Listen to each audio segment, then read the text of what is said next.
Muy buenas noches, empezamos. Mi nombre es Enrique Méndez, vamos a dar inicio a nuestra clase del día de hoy. Hoy vamos a ver el tema de riesgos comerciales y financieros y lo que vamos a hacer es, vamos a compartir el archivo de la presentación, se los voy a mandar en este instante para que lo tengan.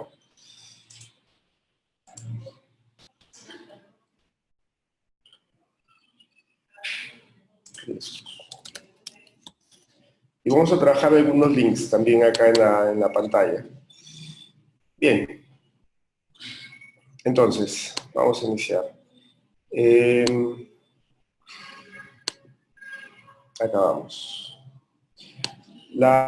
El tema de riesgos y medios de pago internacional tiene que ver directamente con lo que nosotros entendemos como una operación en la cual los empresarios, tanto exportador e importador, tienen muchas dudas con respecto al funcionamiento del comercio, porque nosotros entendemos de que siempre existen esos dilemas de querer hacer alguna operación, pero tenemos siempre dudas con respecto a los empresarios. Entonces, nosotros tenemos que tomar en cuenta que para poder entrar a hacer una operación, el factor clave para hacer cualquier contratación internacional es la confianza. Y la confianza, lo que nosotros sabemos es que si no tienes confianza, y es un dicho que siempre, acuérdense, si no hay confianza, ningún contrato internacional te puede proteger cuando alguien tiene una intención de hacerte daño. Y fíjate lo importante que es esto, ¿no? O sea, si alguien quiere dañarte en el sentido que quiere estafarte, lo va a hacer, por más buen contrato que tengas. Y les pasada hablábamos justamente de esos contratos y decíamos, ¿no? Como habían personas que hacían contratos internacionales o domésticos y hacían 4 o 5 contratos, porque si, por ejemplo, yo firmo un contrato, yo soy exportador, firmo con un importador y me comprometo, yo puedo firmar ese mismo contrato con otros. Entonces, yo puedo hacer contratos para, por ejemplo, yo soy un proveedor, tengo paltas, tengo mangos, tengo frutas en alguna parte del mundo, y si yo quiero firmar un contrato, lo que hago directamente es firmo con un contrato donde comprometo la cosecha con un comprador internacional. El comprador se siente tranquilo de que el contrato hace de que el producto que está ahí es suyo. Pero ese proveedor o digamos, productor puede firmar el contrato con 5 empresas distintas, porque no hay una forma en la cual yo pueda ver los contratos que se han firmado porque no existe. Pues esto no se manda a registros públicos, no lo mandamos a algún lado para poder corroborar y saber cuántos contratos de lo mismo ha firmado el empresario. Entonces, es una forma de estafa también que se puede dar de esa manera. Entonces, cuando nosotros queremos evaluar los riesgos y medios de pago internacional, tenemos que ir rápidamente a verificar cuáles son esas opciones que existen en el mercado. Entonces yo estaba viendo acá algunas estadísticas y quiero compartir con ustedes algunas presentaciones. Fíjense acá, cuando nosotros hacemos la evaluación de riesgos que afectan las exportaciones e importaciones, debemos empezar a hacer un mapa de riesgos para poder colocar las coberturas. La vez anterior, en la clase anterior, nosotros hicimos algunas gráficas sobre ese tema. A ver, voy a pedirle a algunos de sus compañeros que me ayuden con el tema de los riesgos. ¿Cuáles eran los riesgos que vimos la vez pasada? ¿Recuerdan? Veamos, hagamos un mapeo de los riesgos que hay en comercio exterior. ¿Cuáles son los riesgos? Y sobre los riesgos tenemos que ver las coberturas. Riesgos y coberturas, porque los riesgos es lo que directamente existe y las coberturas es cómo zafamos de ese problema. Entonces, ¿el primer riesgo cuál era? ¿El riesgo de? Mercancía. Correcto, el riesgo de que la mercancía se malogre, se pierda, se dañe. Entonces, ese riesgo, ¿cómo lo cubríamos? Con un seguro internacional. Entonces, tendríamos acá un seguro de las cláusulas A, B y C. Entonces, tenemos esa opción. Tenemos el riesgo y tenemos la cobertura. El segundo riesgo, ¿cuál sería? Estafa. El riesgo de la estafa, y ese riesgo de la estafa es un riesgo al que nos sometemos los exportadores o los importadores. Y ese riesgo de la estafa, ¿cómo lo cubríamos? Con carta de crédito. Primero puede ser una carta de crédito, pero ahora vamos a hablar de otro documento que es la cobranza. La carta de crédito es LC, La cobranza documentaria, vamos a ponerlo como CC o RD, remesa documentaria o cobranza documentaria, o si no, ¿de qué otra manera nos cubrimos ante la estafa? Seguros. Correcto, entonces tenemos los seguros que cubren el tema de la estafa o los seguros de incobrabilidad, o sea, si es que no te paga el importador, en este caso, te va a pagar una compañía que asegura el tema de la incobrabilidad. O sea, si alguien no me paga, yo lo aseguro y digo, si esta empresa no me paga, me pagas tú. Entonces son seguros de cobertura. Cobertura para temas de impagos. Cobertura de impagos. ¿Ok? Entonces esos seguros obviamente cuestan, por eso es que nosotros decíamos, una carta de crédito, el costo de una carta de crédito, ¿qué porcentaje estaba más o menos el costo de la carta de crédito? 5%. Correcto. El costo de la carta de crédito dijimos que es más o menos 1.5% y el costo del seguro de cobertura de impagos, ¿qué precio está? 3 al 5%. Del 3 al 5%. Y acá justo Gary hace una pregunta y nos dice si el seguro devuelve el 100%. Normalmente cuando tú aseguras una carga acá arriba, el seguro de mercancía, el seguro de mercancía sí te devuelve acá el 100% del seguro, o sea, el 100% de la carga. O sea, si tu barco, si tu mercancía vale $100.000 y se daña por un tema de volcadura, algo que le pase en el mar o lo rompen o algo, el seguro te va a cubrir el 100%. Es más, con el seguro tú puedes tener un sobreseguro, tú puedes cubrir el 120, 130%, o sea, sí se puede.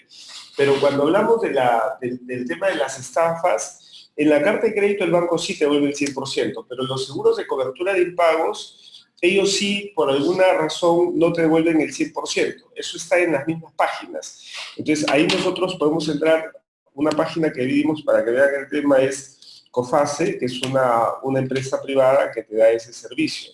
Entonces, en COFACE tú puedes ver en los términos, cuando vamos a hacer la contratación, cuál es la cobertura, o sea, qué porcentaje te cubre y cuánto es el costo, ¿no? Entonces, esa es una de las formas en las que nosotros podemos evaluar este tema. Entonces, estamos evaluando el tema de los seguros para tener en cuenta los riesgos que podrían haber en el camino. Bien, entonces, ¿qué otro seguro? Otro riesgo que hay, uno, mercancía, dos, estafa. El tercer riesgo que un exportador tiene, ¿cuál sería? Drogas.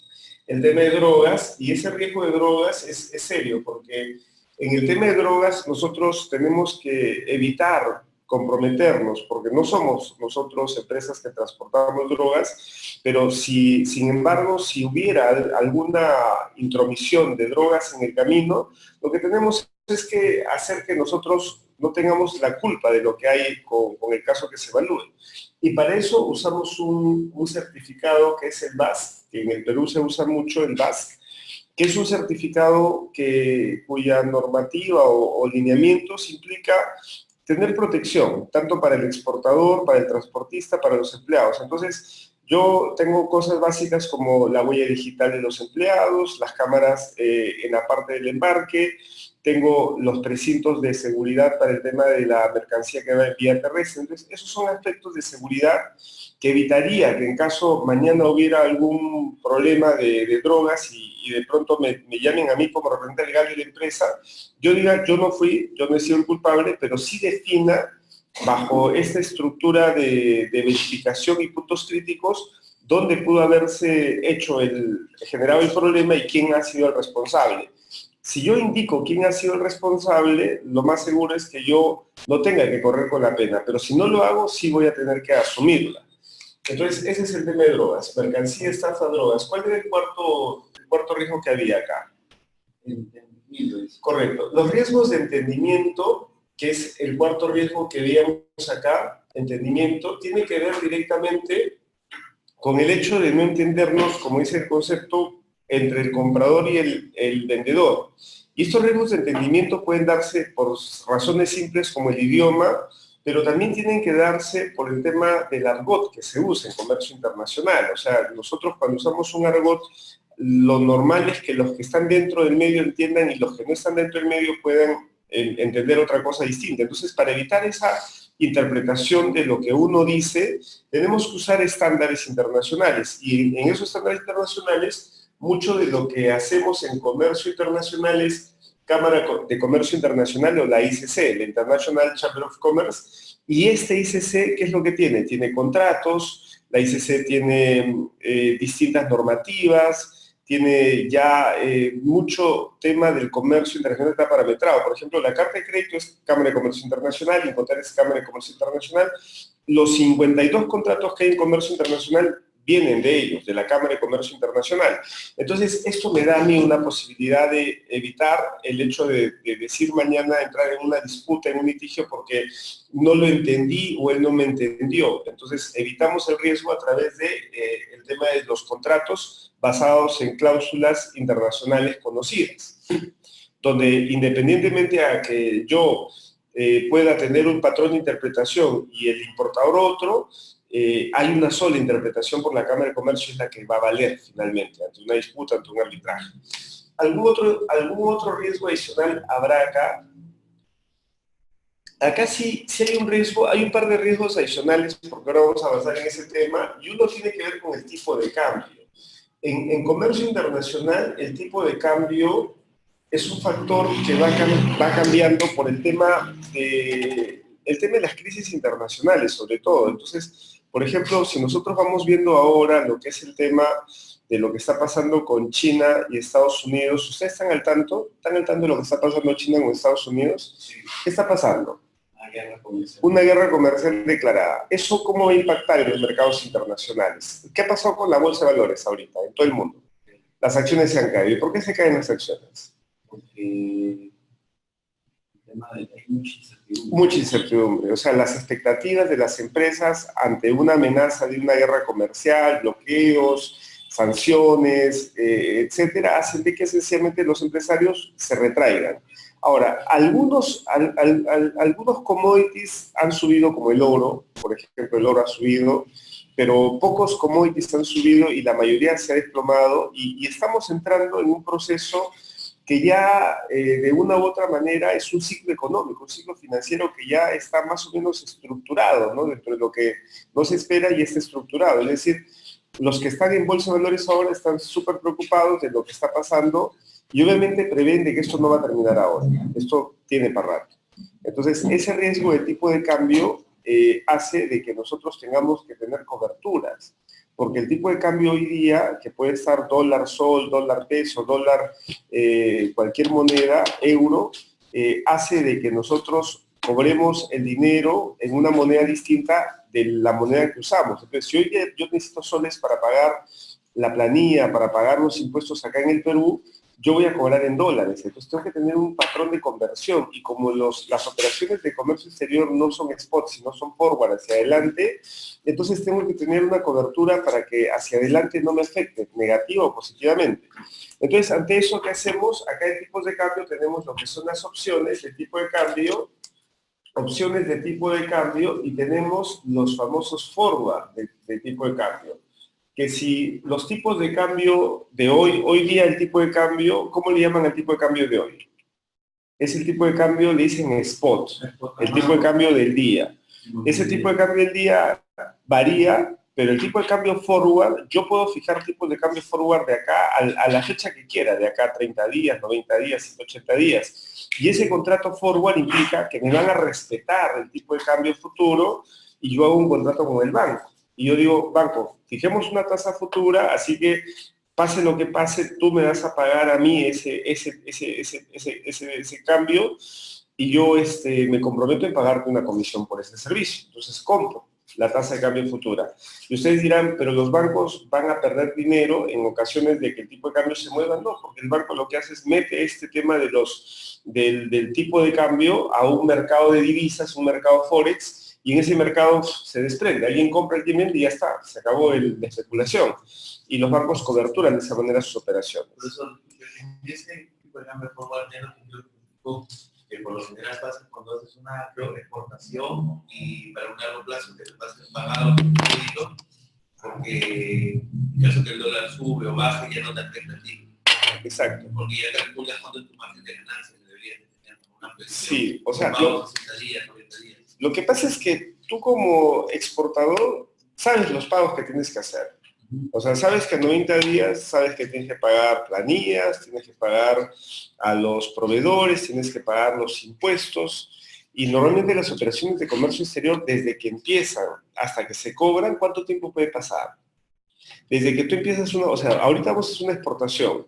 En la exportación, lo primero que se hace es, se hace la cotización, entonces el importador le manda mis precios, él evalúa las cotizaciones, me confirma la orden, y desde la confirmación de la orden de compra, que básicamente es mediante el medio de pago, o sea, cuando alguien habla de confirmar la compra, la confirmación está relacionada a la aceptación del medio de pago. O sea, nadie me puede decir, oye, te confirmé la orden, yo te digo, ¿me depositaste? No, no, yo ya te lo confirmé, pero ¿qué significa confirmar? ¿Que me digas sí, acepto? O me dice, acepto y ya está tu carta de crédito, acepto y ya está el anticipo, la única manera, ¿no? Si voy a Gamarra y le digo a los señores, le confirmo la orden de compra y me dice, bueno, ya está la plata en el banco porque de otra manera no sería confirmada.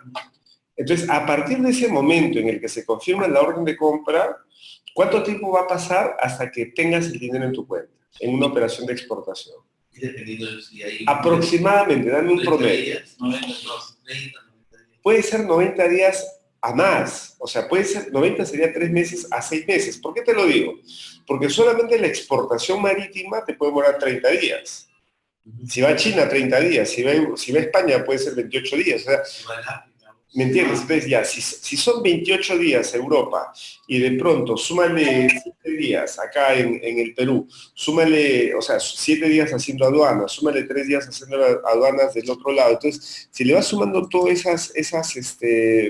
todo eso, prácticamente vas a tener unos 60, 90 días entre trámites, viaje, entre todo lo que es la parte de la liquidación de la operación, y aparte de eso, normalmente son operaciones a crédito. O sea, dicen ya, una vez que pasa, vas a pagarme 60 días después de fecha de embargo. O sea, encima tengo que esperar hasta que se cancele el crédito que le doy. Entonces, ese es el tema. Entonces, una operación puede desde que inicia hasta que termina, puede durar entre 90 a 180 días. Si ese es el tiempo, la expectativa del tipo de cambio va desde el momento en el que tú arrancas con la operación hacia adelante. Y no sabemos qué va a pasar. Pues yo le decía, si no sabemos qué va a pasar en julio, no sabemos qué va a pasar en septiembre, en diciembre, entonces estamos ante un riesgo que hay que coberturar. Cuando las operaciones son pequeñas, no hay problema. Cuando las operaciones son grandes, es mejor tomar un seguro de tipo de cambio. Que el costo del seguro de tipo de cambio no es muy alto. Los costos del seguro de tipo de cambio son bajos. Es 1 por 1000. Es decir, si la carta de crédito te cuesta 1%, que es 1 por 100, en lo que es el tema de la cobertura de tipo de cambio te cuesta 1 por 1000. O sea que es el 0.1%. Entonces, no es mucho, o sea, no es muy caro. La gente no lo hace realmente por un tema la gente no lo hace por un tema de conocimiento, desconocimiento, más que por un tema de presupuesto, ¿no? ¿Ya está? Entonces, hasta ahí. Otro de los riesgos que vamos a ver ahora, porque ahora estamos evaluando todo lo que son riesgos, el sexto riesgo que estamos evaluando para poder entendernos en comercio internacional, tiene que ver con la parte del riesgo país. El riesgo país, si bien es cierto, en algunos casos no es muy fuerte, en otros sí directamente el riesgo país puede afectar. Y eso cambia, la evaluación de riesgo país es algo muy dinámico, cambia por un gobernante, cambia por un golpe de Estado, cambia por una situación, un terremoto, una crisis nacional, puede hacer de que un país estable se convierta en inestable, y en tu cara, va a pasar en tu cara en el momento en que vas realizándolo. Entonces, cuando nosotros hablamos del tema de la evaluación de los empresarios, tenemos que tomar en cuenta esos riesgos. El riesgo de país, ¿cuál sería la cobertura para poder nosotros evitar que el riesgo de país nos afecte? Normalmente nosotros cuando entramos a exportar y estamos frente a algunos países, siempre hacemos una evaluación de lo que sería la ficha país. En la ficha país nosotros vamos evaluando los aspectos que van cambiando, porque eso tampoco... digamos, el cambio no es muy fuerte inmediatamente, como que ya tú vas previendo ciertos factores que hacen de que tú tengas algún temor futuro, por lo menos en los próximos 6 o 12 meses. Entonces, las fichas país nos van a ayudar a eso, a poder evitar enfrentarnos a entrar a un país que de pronto podría presentar un riesgo al día de mañana, al año que viene. ¿Dónde puedo ver el riesgo país? Normalmente, cuando tú evalúas los países, acá en uno de los patrones que les había puesto yo acá era en ICEX, no sé si recuerdan, yo les di un acceso en ICEX simulador de costos. ICEX simulador de costos. Sí, o sea, ahí en ese simulador de costos que está aquí tú puedes ver la información, la parte resumida de lo que es la parte económica, balanza de pagos, balanza comercial, el tema del PBI, etcétera, ¿no? Población. Eso puede ser un primer indicio. Entonces, el simulador de costos de establecimientos, ustedes eligen el país. ¿Cómo nos ven? Vamos a ver cómo nos ven. Entonces, eligen un país, les di el acceso para entrar, y aquí directamente ustedes entran para poder ver las estadísticas básicas de Perú. Vamos a mirar. Entonces, es como nos vería alguien de afuera, ¿no? Entonces, acá tienes al país, tienes superpoblación, 31 millones de habitantes, superficie, la actualización 19 del 10-2018 no está mal. O sea, para una ficha país no está mal. Entonces, la población, superficie, densidad de población, Producto Bruto Interno, y algo que tú siempre ves acá es, por ejemplo, divides el PBI entre la cantidad de población y el PBI per cápita para ver el poder adquisitivo de las personas, entre lo que es la población. ¿Ok? Correcto. Que tú lo puedes cambiar, esta moneda lo puedes poner en dólares. Nosotros nos entendemos más en dólares o en soles si quieres. Vamos a poner en dólares que es más estándar. ¿Ok? Entonces pongo en dólar y acá está, ¿no? En dólares sería esto.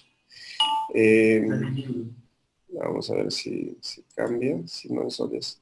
Quizás está cambiando y está manteniéndose el símbolo nada más. Vamos a ver si lo ponemos a sol, a ver si cambia el simbolito. No, parece que está en euros por ahora la parte de la data que está acá. ¿A partir de qué monto en la renta per cápita me indicaría que el país está... No me conviene hacer negocios? Por la renta per cápita no necesariamente lo vas a ver, porque la renta per cápita tiene que ver con el poder adquisitivo, pero por ejemplo en Chile la renta per cápita durante años ha sido muy bajo, pero eso no implicaba que el país sea un país mal para la inversión. Pero fíjate al lado derecho, mira acá que dice, clima de la inversión, constitución de la empresa, fiscalía inmobiliario, la parte laboral, suministros y comunicaciones. Toda la información que puede brindarte las oficinas de inversión, eso es lo importante. Para mí yo vería esto, ¿no? El clima de inversión, donde yo veo los reportes económicos del país. Eso básicamente es algo que nos va a ayudar a verificar, ¿no? Acá te aparece ventaja, dificultades, sectores prioritarios, y ahí es básicamente donde tú vas a evaluar qué información necesitas en función del sector que te estás metiendo, porque los sectores van a variar en función a agricultura, minería, pesca, etcétera, ¿no? Entonces, en función a ello, ya tú decides ver si es que el riesgo país va en función, digamos, de apoyo o en función que te dificulta. Ahora, existen fichas países para cada uno de estos países y las fichas países también te permiten a ti ver una forma resumida del país para evaluar su clima laboral y legislación y todo lo demás. Esas fichas países también están acá. Entonces yo pongo acá ficha país, por ejemplo, Perú, y pongo ICEX, que básicamente es el PROMPERÚ español, ¿no? Que ellos han desarrollado una buena ficha país, y cuando tú quieres de otros países es igual. Entonces, en la ficha país, ahí tú tienes la información 2018, 2019, de lo que es el Perú como país, que desde afuera nos van evaluando, ¿no? Entonces, hay una información del comercio exterior, indicadores sociales, el Producto Bruto Interno, la coyuntura económica, y acá otra data, ¿no? Igual, o sea, son resúmenes que te pueden permitir en un solo momento ver el tema de la evaluación país. Cuando haces una matriz de evaluación de países para ver, cuando hacemos exportaciones, hacemos una matriz de evaluación de países para ver a qué país exportar, usualmente se evalúan 77 variables. En las 77 variables ves todo, ¿no? Ves desde la parte económica, población, ves el crecimiento poblacional, ves el crecimiento del PBI, para evaluar qué es lo que está pasando con el país. O sea, voy viendo la inflación, cómo lo controlan año tras año. Y en función de eso hago trazos y digo si es que efectivamente el riesgo país puede ser perjudicial o puede ser a favor. Hay otras técnicas como por ejemplo el diamante competitivo de Porter o el doble diamante de Krugman, que son también formas de evaluar el mercado en función a las facilidades que el gobierno le da a las empresas que van a trabajar en el comercio internacional. Ahorita nosotros estamos internamente en el país y a nosotros nos afecta ese diamante Porter interno, que es básicamente los proveedores, los consumidores, la amenaza de nuevos entrantes, los productos sustitutos, la rivalidad competitiva de nuestro sector. Ese es un sector interno, acá nos movemos. Pero ese diamante, cuando tú lo extrapolas hacia afuera, entonces el que viene afuera del exterior tiene que darse cuenta que va a entrar en esa dinámica. O sea, si yo voy a empezar a entrar al país, al sector textil, al sector turismo, al sector construcción, yo me voy a enfocar en ese mismo concepto del diamante interno de los peruanos. Pero aparte del diamante que hay aquí en el Perú, tú tienes el país que es un promotor o es un país que no ayuda al tema de la inversión extranjera. Entonces ahí viene el diamante externo, que son las facilidades que le entrega las organizaciones del Estado para ayudar o para poder de una u otra manera no dar soporte a las inversiones extranjeras. Entonces ahí donde la gente se queja o dice que algunos países son mucho más abiertos a la inversión extranjera. Desde su punto de vista de ustedes, ¿el Perú es un país que apoya la inversión extranjera, lo promueve o no? Sí. Y es una queja por parte de los empresarios peruanos, ¿no? A veces dicen que más apoyan al extranjero, pero tiene un lado lógico, ¿no? Que dependemos de ellos y los capitales actualmente no hay una protección de los capitales actualmente en el Perú. Es decir, que si hay una bulla en el mercado, la fuga de capitales puede ser brutal porque acá no tenemos control de capitales a la inversión extranjera. O sea, acá un empresario viene y hay un problema y se va con todo, y eso caería directamente, digamos, el sector de inversiones acá en el Perú, y lo único que nos defendería para que no haya una crisis o una quiebra del sector financiero sería el Banco Central de Reserva, las divisas. Y es un sector que por lo menos lo tenemos ahora bien controlado, ¿no? Nadie le mete la mano y está sacando el dinero del Banco Central de Reserva, que es nuestro ente que nos da un colchón para esas fugas de capitales que podría preverse. Entonces, eso se evalúa en un país, se evalúa su capacidad de respuesta ante una crisis, se evalúa el clima laboral. En el caso de Perú, quizás las estadísticas no reflejan tanto la inseguridad interna que hay, ¿no? El tema de la delincuencia común, la corrupción, por ejemplo, es algo que en la parte económica normalmente no ves, eso ya lo ves en un análisis socio, no en un análisis económico puro. Entonces, esos son temas que tenemos que ver para evaluar el clima laboral y dentro de la cual estaría nuestra empresa situada, porque eso nos puede afectar a futuro. Entonces, esos son los riesgos. Con esos riesgos que están ahí y esas coberturas, nosotros tenemos que empezar a trabajar ya nuestro proyecto y empezar a ver cómo vamos a hacer ese mapa de riesgo de las empresas para ver las coberturas. Y una de ellas que hemos visto es el impago, ¿no?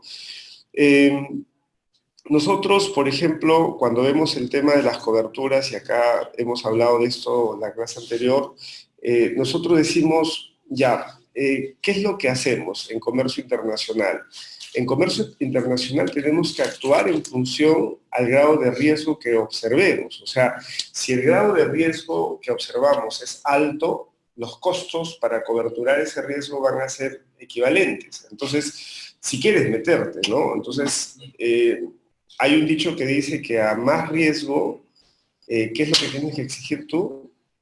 Mayor rentabilidad, ¿no? Más riesgo, mayor rentabilidad. Entonces, si es que yo voy a ir a un empresario en Europa y voy a Suiza, por ejemplo, entonces yo sé que en Suiza no tengo mayor problema en la evaluación del país, no es un país complicado.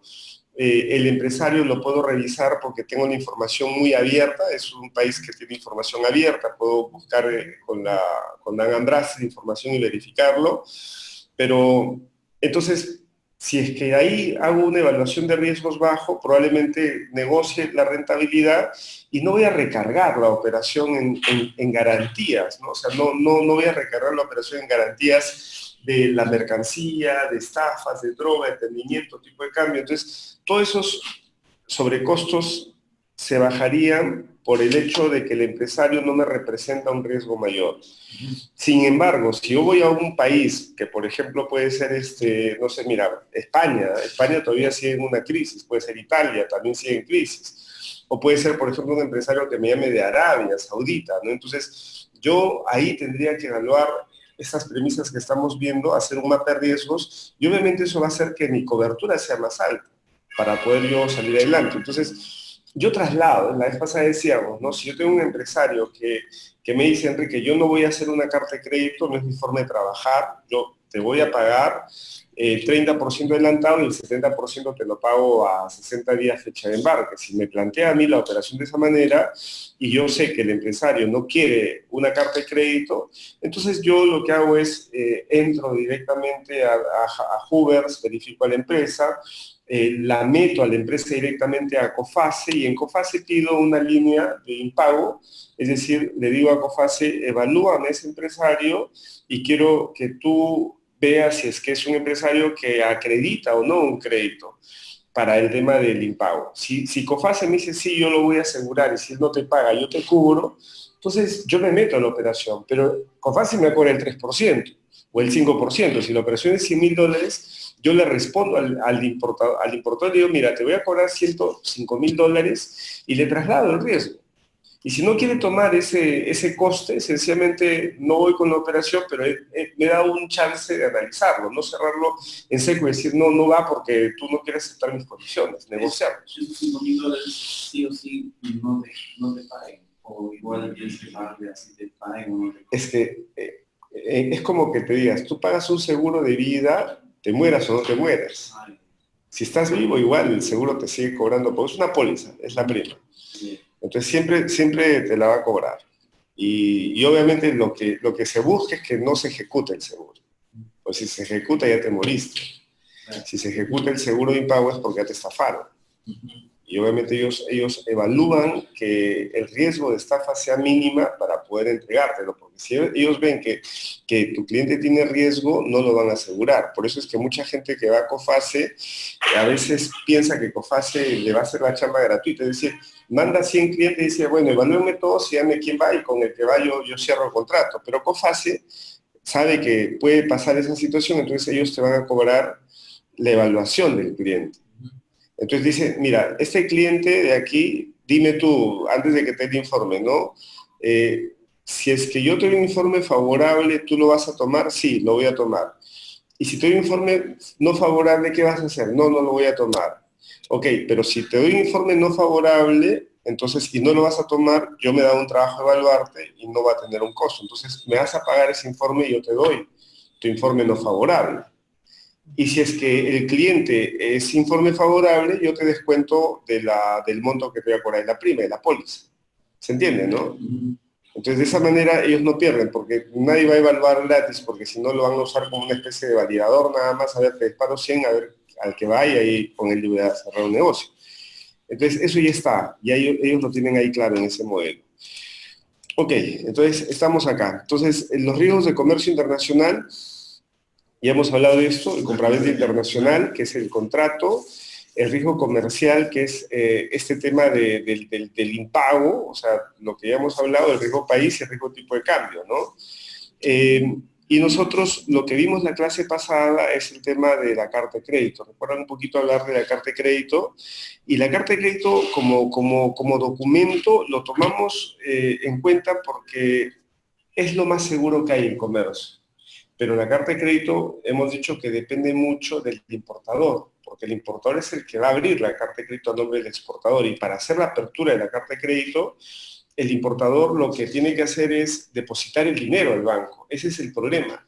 Si yo les preguntara...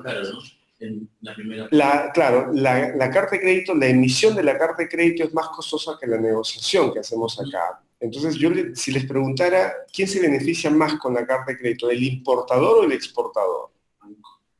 ¿Ah?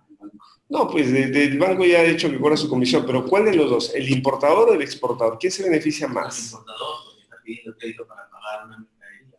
Pero en realidad es una garantía para los dos. Sí sé, pero alguien se beneficia más. ¿Cuál de los dos creen? ¿El IMPO o Expo? Yo digo el importador, yo digo el Expo. Ya, es el exportador. El importador. ¿Por qué no es el importador? Porque el importador para abrir la carta de crédito tiene que poner el efectivo antes de iniciar la operación. Es un tema Sí, claro, de liquidez. Él pone, claro, el efectivo, pero él pone porque necesita un tiempo, un lapso para poder pagar esa mercadería. No le están exigiendo, oye, págame la salida de la carga. No, pero ya el hecho de que tú afiances esa mercancía, ya el hecho de que tú pongas los $100,000 prácticamente hacen de que ya directamente ya te estás endeudando. O sea, los $100,000 que tú depositas solamente por la emisión de la carta de crédito es una deuda directa. Ay. ¿Me entienden? Entonces ya ahí no hay nada que hacer. Entonces, ¿qué es lo que un importador buscaría? Yo como importador buscaría no hacer una carta de crédito, sino hacer una cobranza documentaria. ¿Por qué? Porque la cobranza documentaria, yo soy importador, yo te pido exportador, prepara el pedido, prepara los documentos, haz los gastos portuarios y cuando ya esté el FOB listo, ahí me das el tema de los documentos ya con la mercancía embarcada, todo ya lista para poder empezar a poner mi nave y que salga, me das los documentos y te doy el dinero. Entonces, ese es un poco el juego, ¿no? De que si tengo esa opción, yo de esa manera puedo evitar el problema puedo evitar ese problema del empresario que va a tener un inconveniente posteriormente, ¿no? Ya, listos. ¿Preguntas hasta ahí, señores?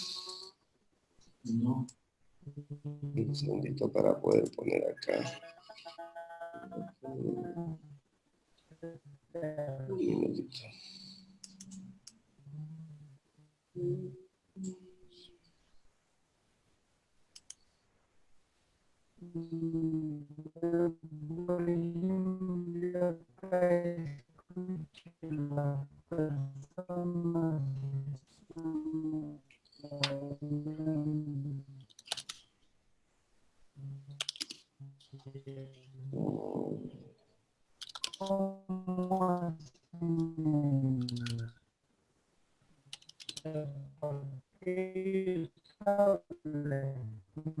Un segundito, porque tengo acá una...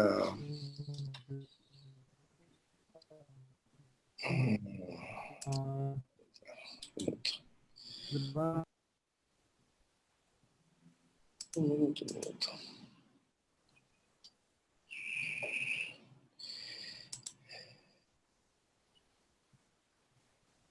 Ya, listos. Así bien, ¿no? Entonces, viendo ese tema, ya hemos visto acá el tema de los medios de pago, estamos analizando los riesgos país. Hoy día lo que tenemos que salir de esta clase es haciendo una evaluación de riesgos comerciales y financieros de las empresas, tanto el importador como el exportador. Estas dos partes van a tener temor en hacer la operación. Entonces yo tengo que tener la capacidad de hacer un riesgo comercial y financiero. ¿Cuál es la diferencia entre un riesgo comercial y un riesgo financiero? En el riesgo comercial creo que es la negociación que tú haces con tu cliente sin ningún tipo de documentación. ¿Ya? Solamente prácticamente vas a confiar en la palabra y te guías por tu paso. Y en un riesgo financiero es, como dicen, más la carta, ¿no? Ya, a ver, por ejemplo, en el riesgo comercial, ¿qué es lo que tú utilizarías como factor para poder evaluar el riesgo comercial? Es decir, no tengo problema, ese cliente no tiene riesgo comercial. ¿Cómo evalúas que un cliente no tiene riesgo comercial? Sus proveedores. Claro, ya, entonces ahí si queremos evaluar el tema del riesgo comercial tendríamos que ver directamente lo que es la cartera de clientes, ¿ok? En el riesgo comercial tú lo que ves es la reputación del empresario y el riesgo financiero es cómo yo lo evalúo en el sistema financiero. ¿Cuál de los dos es más fácil de evaluar? ¿El riesgo comercial o el financiero? El financiero. Porque el financiero son números.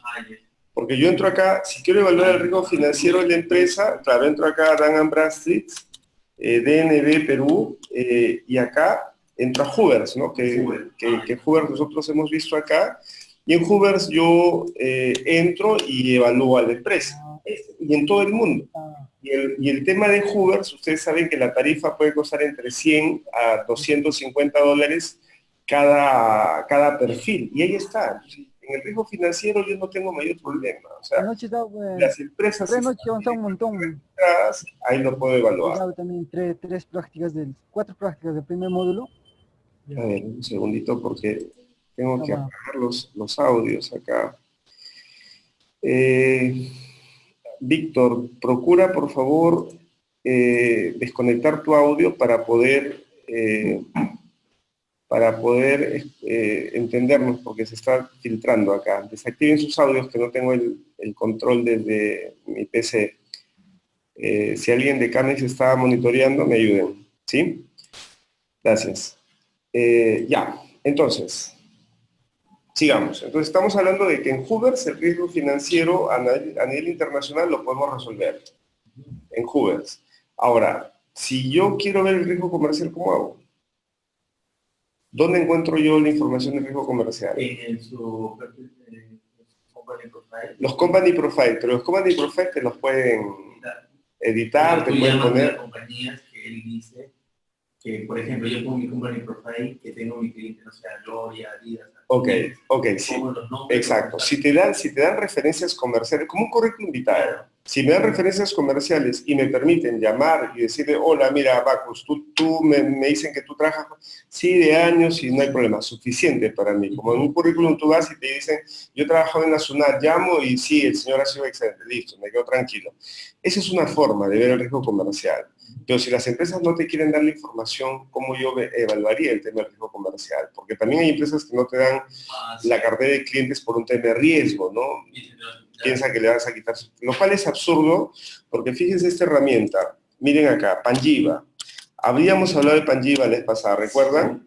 ¿Cuál es la diferencia entre Panjiva y Hoovers? ¿Cuál es la diferencia entre Panjiva y Hoovers? Hoovers ve el tema financiero de los clientes, de todas las empresas en realidad, y Panjiva veía para detectar quién es mayorista y quién es productor, creo, ¿no? ¿En Panjiva? En Panjiva era. Ya, acuérdense, en Panjiva, ustedes lo que van a tener en Panjiva es el tráfico mundial de movimiento de carga del importador y el exportador. O sea, en Panjiva lo que tú vas a encontrar acá directamente es de qué tamaño es la empresa, en función al comercio internacional. Ahora, la otra manera de evaluar a un exportador o un importador, recuerden que es con Sentinel. En el Perú al menos es con Sentinel. Porque en Sentinel, cuando tú entras con el RUT de la empresa, ¿qué es lo que te bota en la parte final de Sentinel? Las estadísticas de exportaciones e importaciones. Es decir, que ahí te bota año por año cuánto ha exportado y cuánto ha importado, el comportamiento anual, de los últimos 4 o 5 años. Entonces, yo, si quiero ver quién es quién en comercio internacional, entro y directamente entro a Sentinel y evalúo cuánto es lo que he importado y exportado. Por cada vez que entras Pero es barato, ¿ah? O sea, te cuesta... Te da una bolsa de ciertas Sí, cantidades por ejemplo, 25 vistas creo que te cuesta 50 soles, 70 soles. O sea, es nada, ¿no? Consulta gratis también, ya. Entonces, la idea es que cuando tú tienes ese tema y tú puedes ver directamente lo que importa y lo que exporta. Pero en el mundo, si quieres ver en el mundo, eso es Hoovers. Acá, Panjiva. Si quieres ver en el mundo es Panjiva. Entonces, si yo estoy en Panjiva, yo acá puedo poner de café, puedo poner cacao, por ejemplo, pongo cocoa. Y yo evalúo los proveedores, los compradores, los envíos. Yo pongo el nombre de una empresa y directamente me salen los empresarios, ¿no? Yo veo directamente quiénes son empresarios, proveedores, compradores, etcétera. Ahora, son bases de paga. Ojo, acá tienes una versión gratuita que te va a dar una información gruesa, te va a decir, por ejemplo, en Hoovers, ¿recuerdan lo que Hoovers nos vota en la versión gratuita? ¿Qué es lo que nos vota en Hoovers en la versión gratuita? ¿Recuerdan o no? ¿Cuántos empleados? Los empleados, el representante y la venta. Nos votan esos tres, las ventas anuales. Con esos 3 datos ya tienes ya un primer bosquejo. En el Hoover era donde usted nos dijo, creo que en la primera clase, donde mencionó, dijo, ¿cómo te pueden dar cuenta si él es productor o es un distribuidor? Eso era con Hoover, ¿no? Ya, eso lo puedes ver tú en Panjiva por el movimiento, por la cantidad de contenedores que mueve, y si es que tú quieres ver ese tema ya en función... La cantidad de personas que trabajan en esa empresa. O sea, por ejemplo, yo le voy a contar a una empresa X. Ajá. Yo cómo puedo asegurar que verdaderamente él es el que... El fabricante. No, vendría a ser El proveedor, el fabricante. el fabricante y el otro sería el distribuidor al que le vendo, Ya. y el otro sería el mayorista. Mira, normalmente lo ves por el volumen de ventas y la cantidad de empleados, obviamente. Ahora, en China, por ejemplo, cuando haces evaluación de fabricantes y distribuidores, ahí lo ves por la licencia de funcionamiento, que la licencia de funcionamiento del fabricante es distinta, la licencia de funcionamiento del mayorista, ¿Cómo empieza? ¿Sabes chino o no sabes chino? Todo está en chino, ¿no? Ya, pero sí está, o sea... No, es que tienes que volver a meterlo, o sea, tienes que leer las siglas, porque el chino está ahí, el certificado. Ya, pero hay una página en China, que les voy a dar la página... Pero pueden terminar acá como lo estaba viendo. A ver, un segundo. Sí, espérate, déjame darte esa página un ratito para que lo tengan. No. A ver, un rato, ¿dónde está? Espérate, la página es esta. Se las voy a mandar en el chat. Ya, en esta página que ustedes ven acá,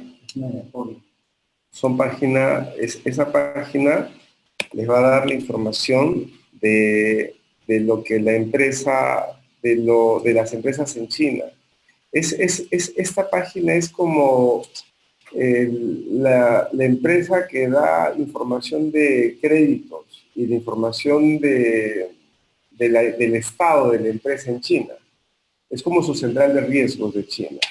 Entonces tú en esta página que tú ves acá, tú ingresas directamente el nombre de la empresa que quieres monitorear y ahí es donde ellos te van a dar la información.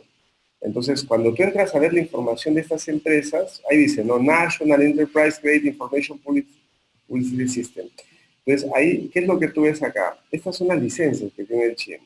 Entonces, ahí te da la información de todo lo que el chino tiene en términos de licencias, por ejemplo, si tiene su registro al día, si es que la empresa ha sido catalogada como en la lista negra, así observada, ¿se entiende? O sea, acá directamente en este link tú puedes tener la información de la empresa china de acuerdo al sistema mismo de créditos y de información pública que el gobierno chino te da. Entonces, en esta página tú puedes tener esa información detallada. Ahora, para leer esta información y no tener problemas, porque obviamente hay muchos datos que ustedes probablemente no vayan a entender, yo les voy a dar el manual. Acá, este es el manual. Con este manual, tú puedes entender toda la información que hay ahí, porque como está en chino, te tengo que decir cómo verificar la información que hay en el tema, ¿no? Vamos a ver acá, vamos a ver este HTTPS. No, chino. A ver, ¿qué pasaba acá? A ver un ratito. Tengo un error para cargar la data, pero ahora les voy a, si el vínculo se ha corrompido, les voy a pasar la información para validar. Ya, pero esta es la página, ¿ok? Con esta página directamente ustedes pueden ver la información. Ahí te dice todo, ¿no? Por ejemplo, dice el capital registrado, para ver el tamaño, el representante legal, la fecha de establecimiento, el periodo comercial, fecha de aprobación, nombre de la empresa, capital. O sea, con eso tú te das cuenta el toque de quién es la empresa. El número de código, ese código, o sea, ¿yo cómo puedo diferenciarlos? ¿Cómo puedes diferenciarlos? ¿Cómo no entiendo? Que usted estaba hablando que es en la licencia de funcionamiento, porque abajo te bota todas las licencias y todos los permisos que tiene, ahí directamente tienes que encontrar un código. Pero como te digo, ese código que tú vas a encontrar está dentro del manual. Ahí te dan exactamente el código y la ubicación para que tú lo puedas hallar. ¿Ok? Pero ya con eso entran y directamente ahí te das cuenta si es fabricante, si es intermediario, etc. Y también por el volumen, ¿no? El volumen de información de la empresa. Todo esto está aquí, en esta información. Nada más hay que mapearla, hay que sacar la data. ¿Listo? Ya, entonces, estamos hablando de riesgos comerciales y riesgos financieros. Entonces dijimos, el riesgo financiero tiene que ver directamente con lo que la empresa ve en función a lo que nosotros sacamos en las centrales de riesgos. El riesgo comercial lo vemos en función al company profile de la empresa, pero también el riesgo comercial lo podemos evaluar en función a lo que nosotros vamos observando en la empresa por una evaluación interna. Acá existen las empresas verificadoras, que ahí sí yo les digo que tienen que tomar en cuenta esos servicios, porque el riesgo comercial, esto de acá están los riesgos que hemos evaluado, pero las empresas verificadoras, cuando yo veo acá, estos son riesgos que tienen que ver con mercancía, estafa, drogas, y si veo los riesgos comerciales, entonces yo tengo que validar la información que me da la empresa. Entonces, en los riesgos comerciales, tú lo que puedes hacer directamente es contratar una empresa verificadora,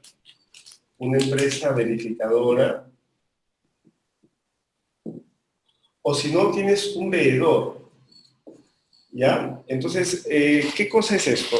Las empresas verificadoras, como acá les voy a mostrar una empresa verificadora, son esas empresas que te cobran por hacer este proceso de la verificación, ¿no? Te dicen ya cuánto van a la empresa y van a evaluar la situación. Por ejemplo, Asia Quality Focus es una empresa que estaba mirando, me gustó mucho su profile, trabajan bien por lo que he tenido también información de muchas empresas que han pedido el servicio, y ellos hacen eso, ¿no? O sea, ellos van a la fábrica, o sea, hacen la inspección del producto, la auditoría del proveedor, los análisis de laboratorio, inspecciones. No es una empresa, digamos, solo que van y miran, ¿no? Sino que hacen toda una auditoría.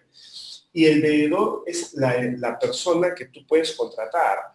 Entonces nosotros que somos broker y que estudiamos para broker, somos también personas que podríamos servir a la empresa que quiere hacer el servicio, o sea, el importador que está fuera en el otro país, y podemos hacer el servicio de verificar la empresa.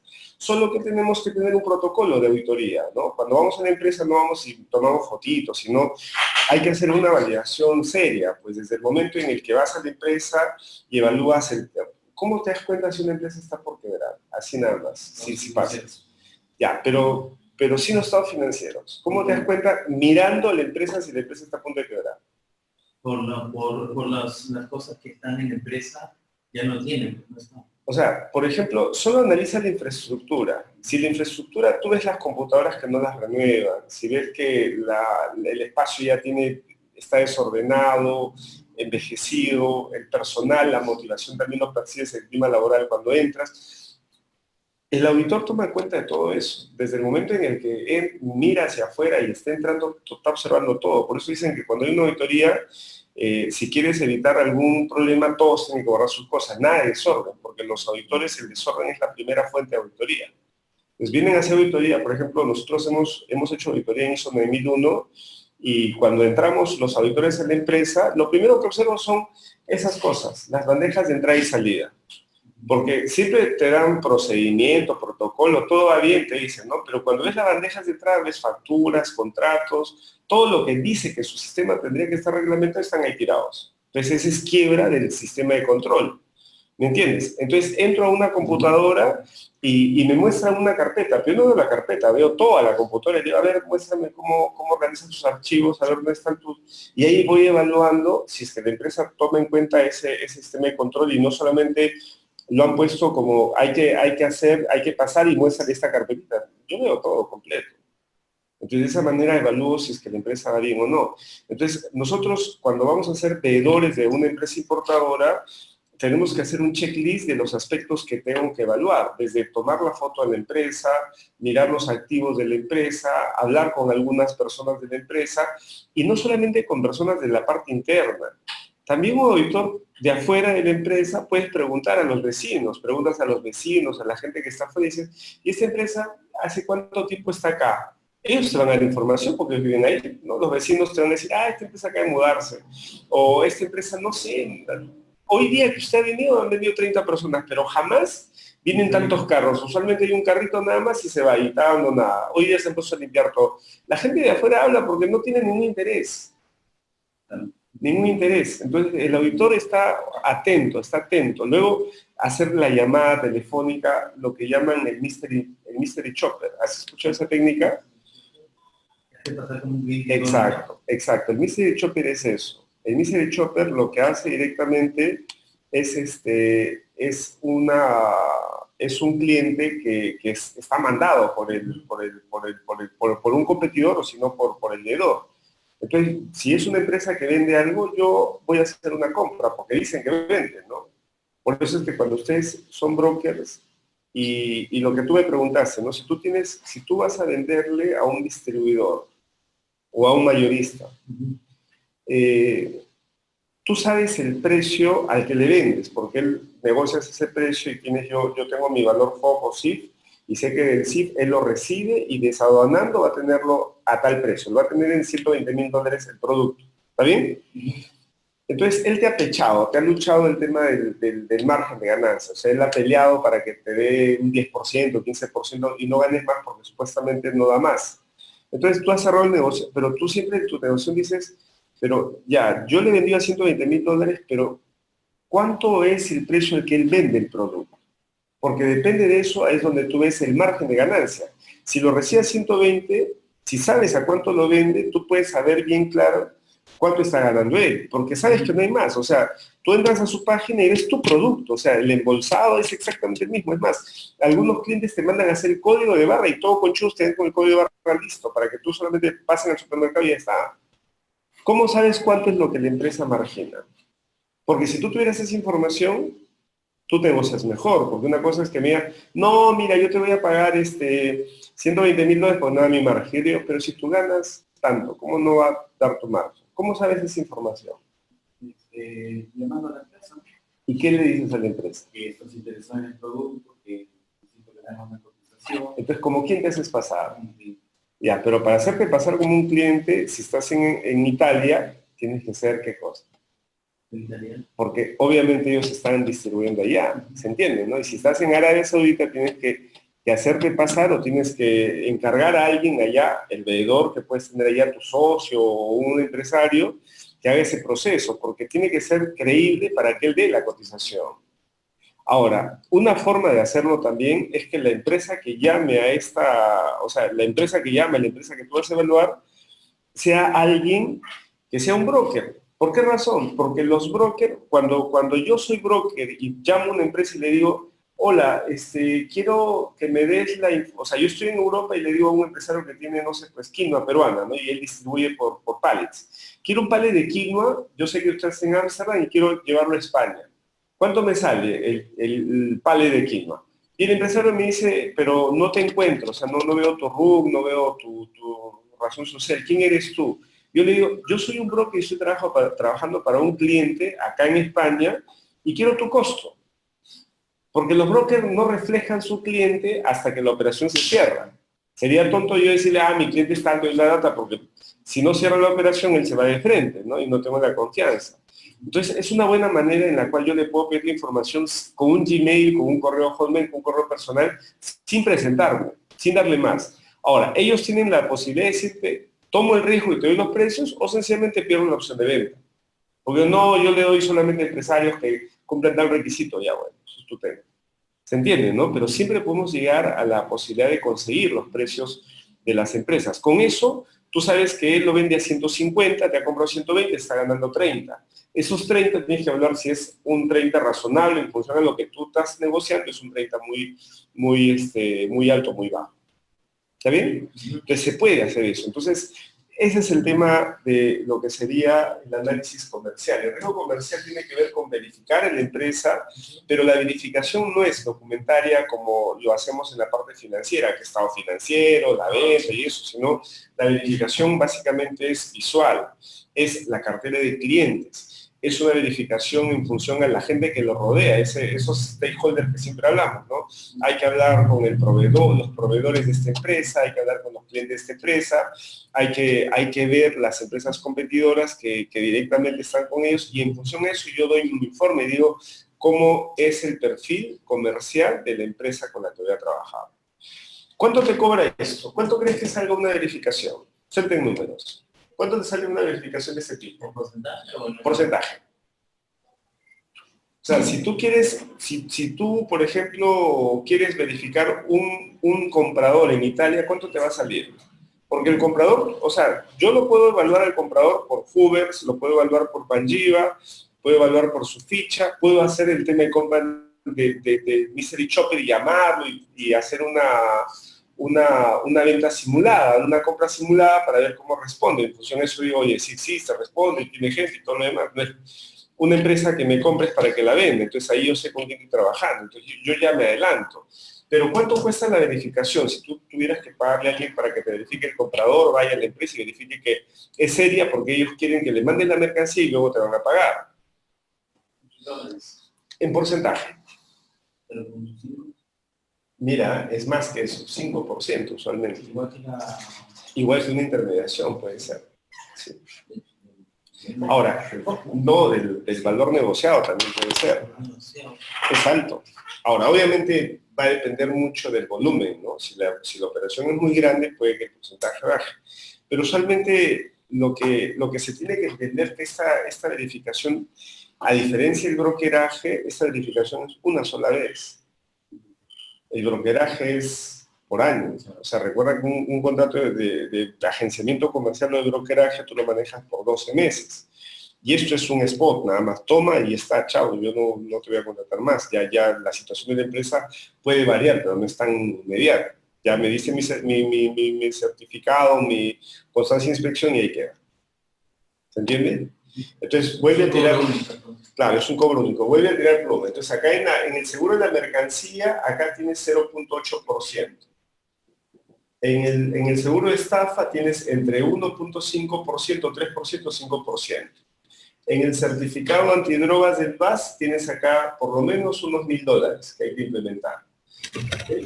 Luego tienes acá, seguimos sumando, en el tema de entendimientos, eso sí no tiene costo más que la capacitación en entender la lectura de tus contratos y ya ejecutarlos bien, ¿no? En el tema del tipo de cambio, ya sabes que es el 0.1%. Y en el tema de riesgo del país también es un tema que lo puedes evaluar con conocimiento. Te toma un poquito de tiempo, pero lo haces con conocimiento. Se puede, ¿no? Se puede valorar el tiempo que te demore, porque también manejar contratos internacionales es tan sencillo. En el tema de las empresas verificadoras es el 5%. Ahí ya tienen el paquetito ya de todo lo que serían los costos para evitar problemas financieros y problemas comerciales con el cliente. ¿Ya está? Ahora, la otra opción que ustedes conocen también para hacer la validación de riesgos es a través de los manifiestos de carga. En el Perú manejamos esa opción. Entonces yo, si quiero evaluar a un cliente internacional, un comprador internacional, yo lo que puedo hacer es entrar a los manifiestos de carga y en los manifiestos de carga evaluar ese tema.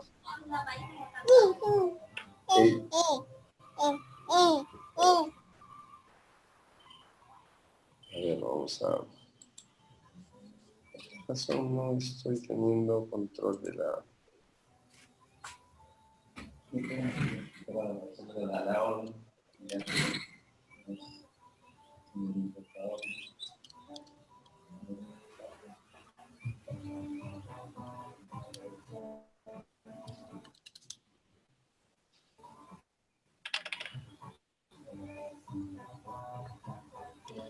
Ya, entonces, hasta ahí vamos bien, ¿no? Entonces, estamos viendo la parte de los riesgos comerciales Y acá, con este pool de opciones, nosotros ya cerramos el tema del riesgo comercial y financiero. Vamos a verificar entonces. Ahora sí vamos a las herramientas que hay acá, lo que estamos viendo.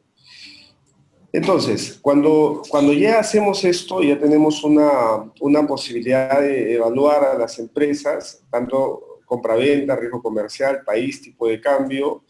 Ya el contrato de compraventa internacional, nosotros sabemos que nos da o nos presumen ese riesgo de entendimiento. La vez pasada mostramos un contrato de compraventa internacional. ¿Qué les pareció el contrato que vimos? ¿Se acuerdan, no?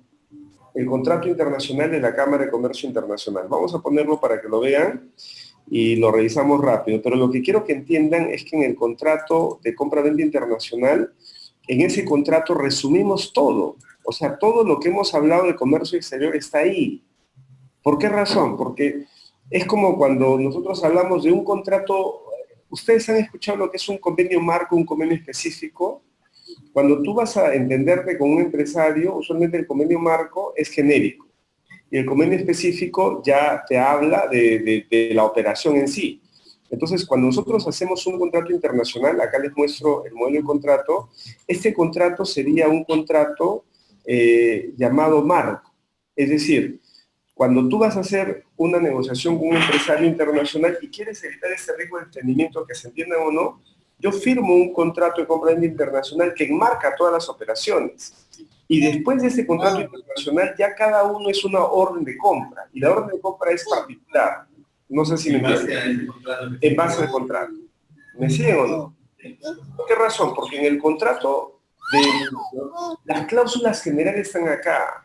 Por ejemplo, en una orden de compra, ¿dónde están las cláusulas de arbitraje? En una orden de compra. No hay cláusula de arbitraje en la orden de compra. Ahí están las condiciones A, B, C y todo lo demás, pero no hay. Entonces, cuando tú tienes una operación de comercio internacional, imagínense en una operación de comercio internacional que nosotros tenemos, ¿cuántos contratos están firmando de forma simultánea? Fíjense, en una operación de una exportación tradicional, ¿cuántos contratos están firmando de forma simultánea? ¿Cuántos contratos? El primer contrato, el de compra-venta lo dejamos al final. ¿Cuáles son los contratos que están firmando ahí? En un compra-venta internacional. El primer contrato se lo suelto. El seguro internacional es un contrato. El seguro internacional, cláusula ABC, es el primer contrato. Este es CCIA, o ICC, International Chamber of Commerce. El segundo contrato que se firma, ¿cuál es? En una operación de exportación regular. El de financiamiento, el de la carta de crédito, la cobranza documentaria, lo que fuera, ese es otro contrato que se firma. Y eso también es ICC. ¿Cuál es el tercer contrato que firman ustedes en una operación de compraventa internacional? ¿Cuál es el tercer contrato que firman en una operación? El transporte. Y es un contrato, ¿no? Solo que a veces nosotros pasamos por alto que es un contrato porque nosotros es un DL, es un BID, pero detrás de eso que siempre hay. Y son tratados antiquísimos, ¿no? Son tratados antiguos. Varsovia, Viena, de la Segunda Guerra Mundial. Y esos contratos fueron fijados por las empresas para no quebrar, para no pagar tanta plata, pues y las hacen en función de unidades antiguas que ya casi no se usan, ¿no? Se pagan en CFEs. ¿Qué cosa es eso? Tengo que entrar en la conversión del oro para ver qué porcentaje. Eso se maneja. Entonces, el seguro de compraventa internacional, el contrato de la carta de crédito, luego tienes el tema del contrato del transporte, o sea, acá tengo yo el tema del transporte internacional, que es otro contrato. Entonces, nosotros no lo vemos, pero son contratos. ¿Qué otro contrato se firma? ¿Qué otro contrato?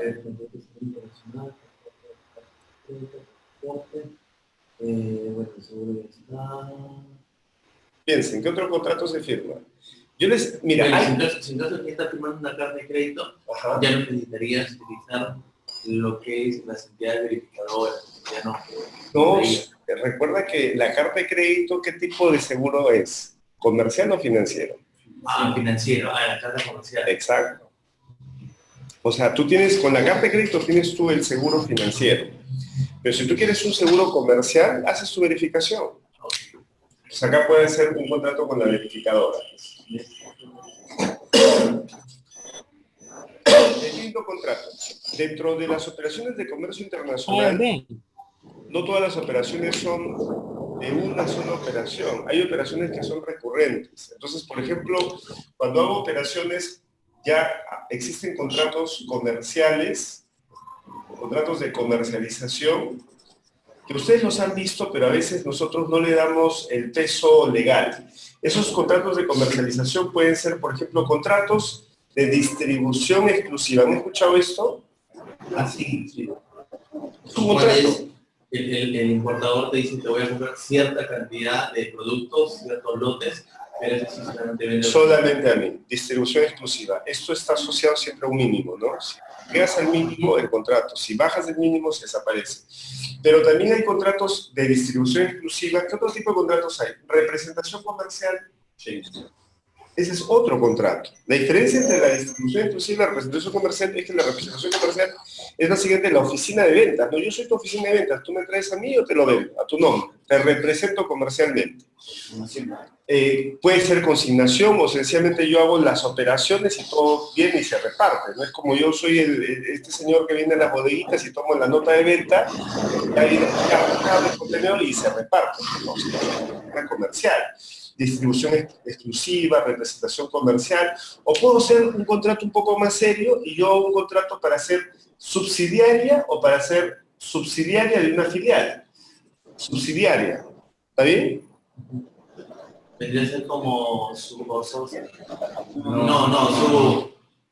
le dice? Es parte de la compañía. Claro, o sea, la compañía madre no necesita acá un representante. El representante comercial es una empresa ajena. O sea, yo Camis soy representante comercial de un chino. Yo tengo mi razón social de Camis y el chino su razón social. Si yo me convierto en subsidiaria, ya tengo que amarrar la empresa. Entonces, corporativamente, yo ya estoy amarrado. ¿Por qué? Porque las acciones de la empresa están acá contra este. Entonces yo digo, uy, yo voy a ser subsidiaria de esta empresa. Van a asumir parte de los activos de la organización, ya no va a ser mía. Una partecita así, una parte para ellas. Es un contrato que tengo que firmar. Fíjense en solamente la parte comercial, los contratos que hay. Ahora, si no hay esos contratos de comercialización, pueden haber contratos que tienen que ver con el tema de intangibles, porque hasta acá estamos trabajando con el tema de tangibles, pero los intangibles también son contratos que se dan y nosotros no nos damos cuenta. En los intangibles ustedes tienen contratos. Hay licencias. Sí. Licencias, por ejemplo, licencias hay de 3 tipos. Licencia de fabricación, licencia de comercialización, licencia de marca.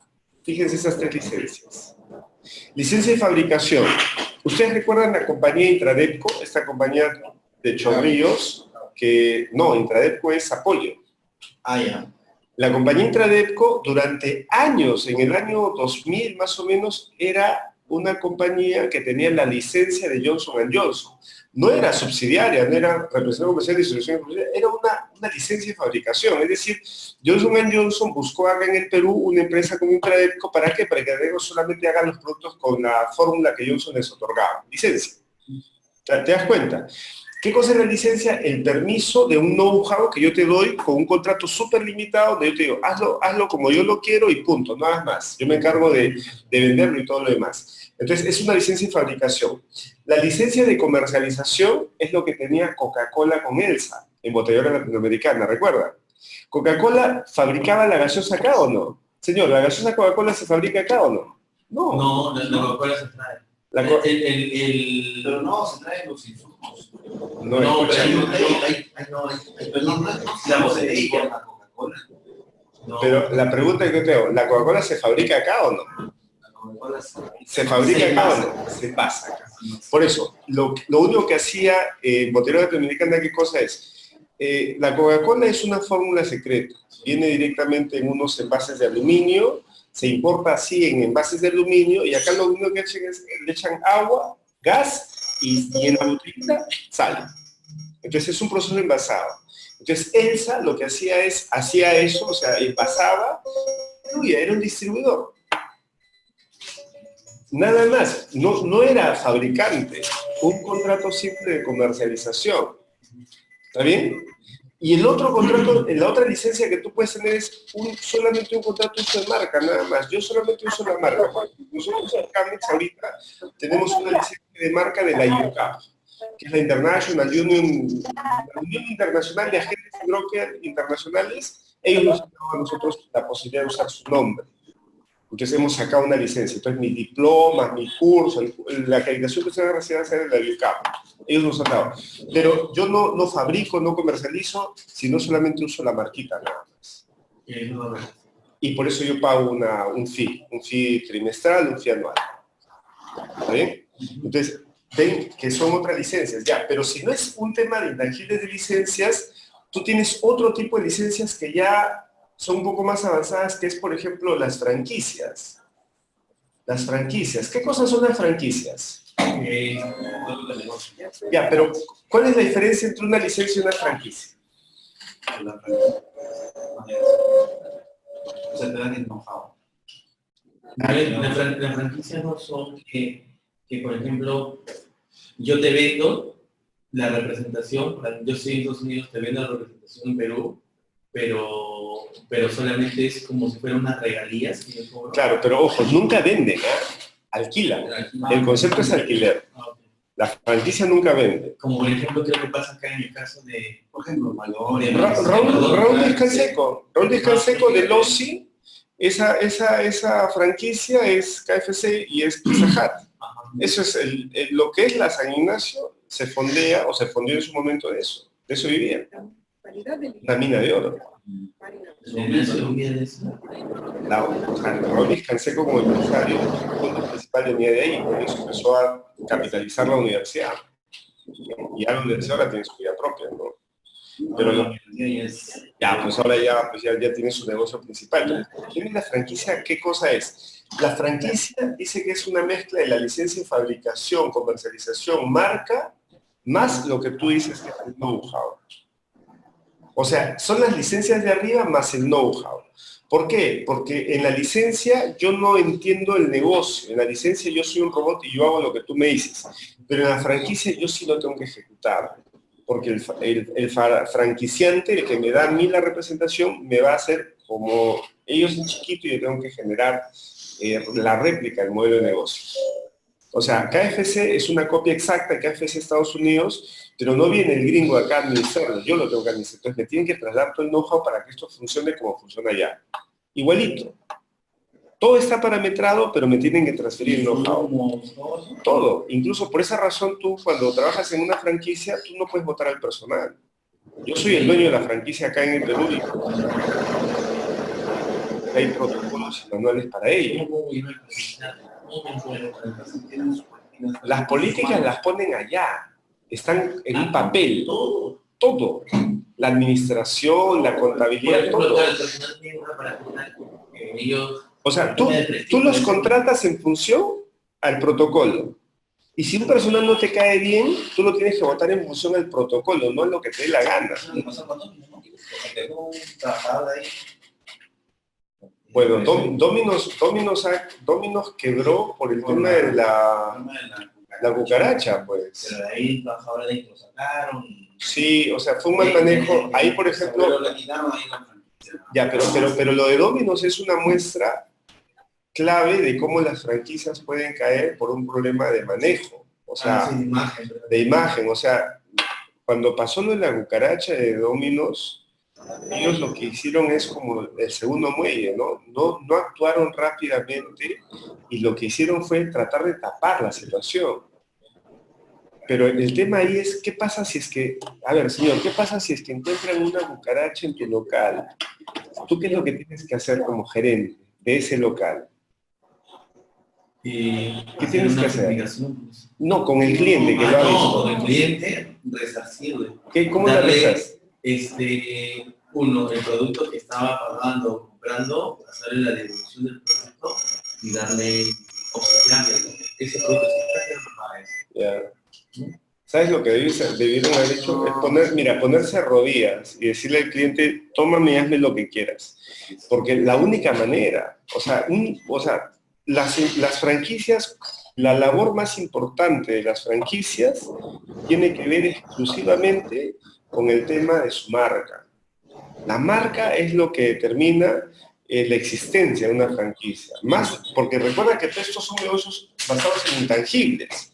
Entonces, si la marca es lo fundamental en la franquicia, entonces, si es que la empresa no está tomando en cuenta que de eso viven, entonces un daño en la marca te destruye el negocio. Para eso debe un supervisor de la matriz, imagino. Claro, pero a nivel del mundo hay todo eso, pero nadie puede controlar lo que sucede con el tema de la negligencia del personal, o sea, cómo tienes que actuar en el momento.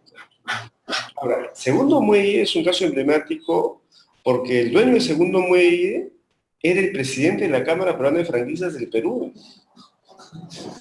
O sea, si él no ha podido manejar un tema de su propia franquicia, entonces imagínate, y hasta ahorita el Segundo Muelle paga consecuencias de eso. Entonces el Segundo Muelle, el Jockey Plaza, y vacío, y todos los demás están llenos. O sea, es una forma en la que tú dices, oye, ¿por qué la gente es espantada de eso, no? Es la imagen, o sea, lo que han dañado el centro neurálgico del negocio, que es la marca. Una boca a boca también les daña mucho. El boca a boca. Entonces, tienes acá la licencia, pasas a un modelo de franquicias. ¿Ok? Entonces, eso es otro tipo de contrato. Entonces, estamos acá hablando contrato. Entonces, son 52 contratos que hay. Acá estamos recién empezando a calentar, nada más. Luego tienes contratos de uniones comerciales, de unión comercial. Esos son contratos de comercialización, pero acá hablamos de unión empresarial. En los contratos de unión empresarial, ¿qué es lo que tenemos? En los contratos de unión empresarial, lo que ustedes conocen como, por ejemplo, el outsourcing. ¿Qué cosa es el outsourcing? ¿El outsourcing o el joint venture? No, ese es otro. ¿El outsourcing qué cosa es? El outsourcing es la subcontratación, la tercerización. El outsourcing es un contrato en el cual yo me fijo en una empresa peruana y digo, es una empresa seria y ¿sabes qué? Yo acá voy a fabricar. Lo que hacen en China, ¿no? O sea, el outsourcing es tomar control de esa fábrica y yo directamente tercerizo en esa fábrica, de forma exclusiva. Tercerización de productos. Tercerización de la fabricación, tercerización de la venta, pero ya la diferencia entre los contratos de comercialización es que en el outsourcing sí yo puedo entrar en un outsourcing con aporte de capital, es decir, tomar acciones de la empresa, o un outsourcing solamente de un acuerdo de colaboración empresarial. Entonces, del outsourcing, lo que viene, que es un poquito más serio, es lo que dijiste que es la joint venture. La joint venture es otro modelo de unión empresarial y después de la joint venture viene ya lo que es la fusión empresarial. Y puedes tú tener un modelo de fusión o sencillamente la adquisición empresarial. Entonces, esos son otros contratos. ¿Está bien? Entonces, empezamos de lo más sencillo. El outsourcing con aporte de capital, que básicamente es yo voy a entrar a la empresa, pero meto mi platita. El joint venture, que es un peruano y un extranjero, pero la ventaja del joint venture es que es 50% cada uno. Esa es la diferencia del joint venture. La joint venture se diferencia porque tiene que ser 50% cada empresa. Es decir, es una alianza estratégica pura, una alianza estratégica perfecta. No hay un socio mayoritario. Y eso es delicadísimo en negocio. Cuando tú haces una alianza 50-50, es el matrimonio perfecto con bienes, el matrimonio perfecto con bienes compartidos. O sea, es casarte y lo que pase en la vida ya lo tienes que asumir. Estás metiendo a un modelo con un riesgo bastante alto si es que algo sale mal. Porque acá, si en una joint venture fracasa la unión de las empresas, la joint venture desaparece inmediatamente. Yo he visto, yo vivo por la Universitaria y yo paso por la Argentina siempre. Y hay una empresa de cable, que tiene su letrero y abajo dice, o sea, cuando dicen que esa empresa es una empresa extranjera y claro, peruana que están funcionando. Es una empresa argentina con una empresa extranjera que están fusionadas 50-50 y que los dos manejan ese negocio. Ahora, en la joint venture, la ventaja, por ejemplo, Sony Ericsson es una joint venture, o fue una joint venture. La joint venture no significa que Sony se desprendió y Ericsson se desprendió, sino lo que hicieron ellos fue crear una tercera empresa, que se llama Sony Ericsson, 50% de aporte de cada una, pero es una empresa nueva. ¿Y esa empresa para qué se crea? Para crear un producto que es el Wallman. Ellos sacaron el Wallman antes de que salieran todo lo del Apple y todo lo demás. Y el Wallman fue una maravilla y les ayudó a crecer. Sony ponía la música, Ericsson ponía los equipos y salió un producto espectacular. Cuando salieron ya los otros productos, los MP3 y todo lo demás, ya ellos cerraron esa joint venture, la marca incluso la desaparecieron, Wallman la descontinuaron y siguieron su vida. Es un propósito específico, pero tiene que ser una unión perfecta entre las empresas. Outsourcing, joint venture, fusión, ya saben qué es. La diferencia entre joint venture y fusión es que la fusión sí te afecta a los negocios internos. La fusión de Sony con Ericsson implicaría la desaparición de ambas empresas y la creación de la tercera. Ya no podrían ellos dos. Ya no se pueden separar, se fusionan. ¿Ya?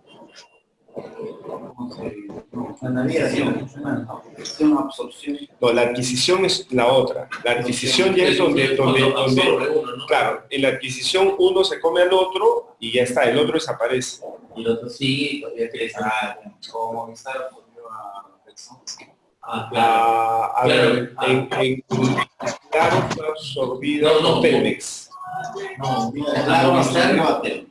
Movistar Telefónica. Claro absorbió a Telmex. Claro, la telefonía, claro. Al revés. Y Claro se llama la compañía americana de teléfono. Telefónica absorbe a Belsao. Y TIM, que antes TIM era antes de Claro. TIM era antes de Claro. TIM absorbe a Telmex y Claro lo absorbe a TIM. Ok. Claro lo absorbe a TIM. No, claro, eso pasó, pero ¿quién absorbió a Claro luego? ¿Quién compró a Claro?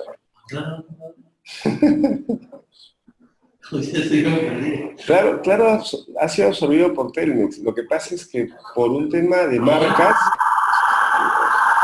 solo por un tema de marcas dijeron que se quede acá nada más la marca principal porque es la más comercial. ¿Dónde es?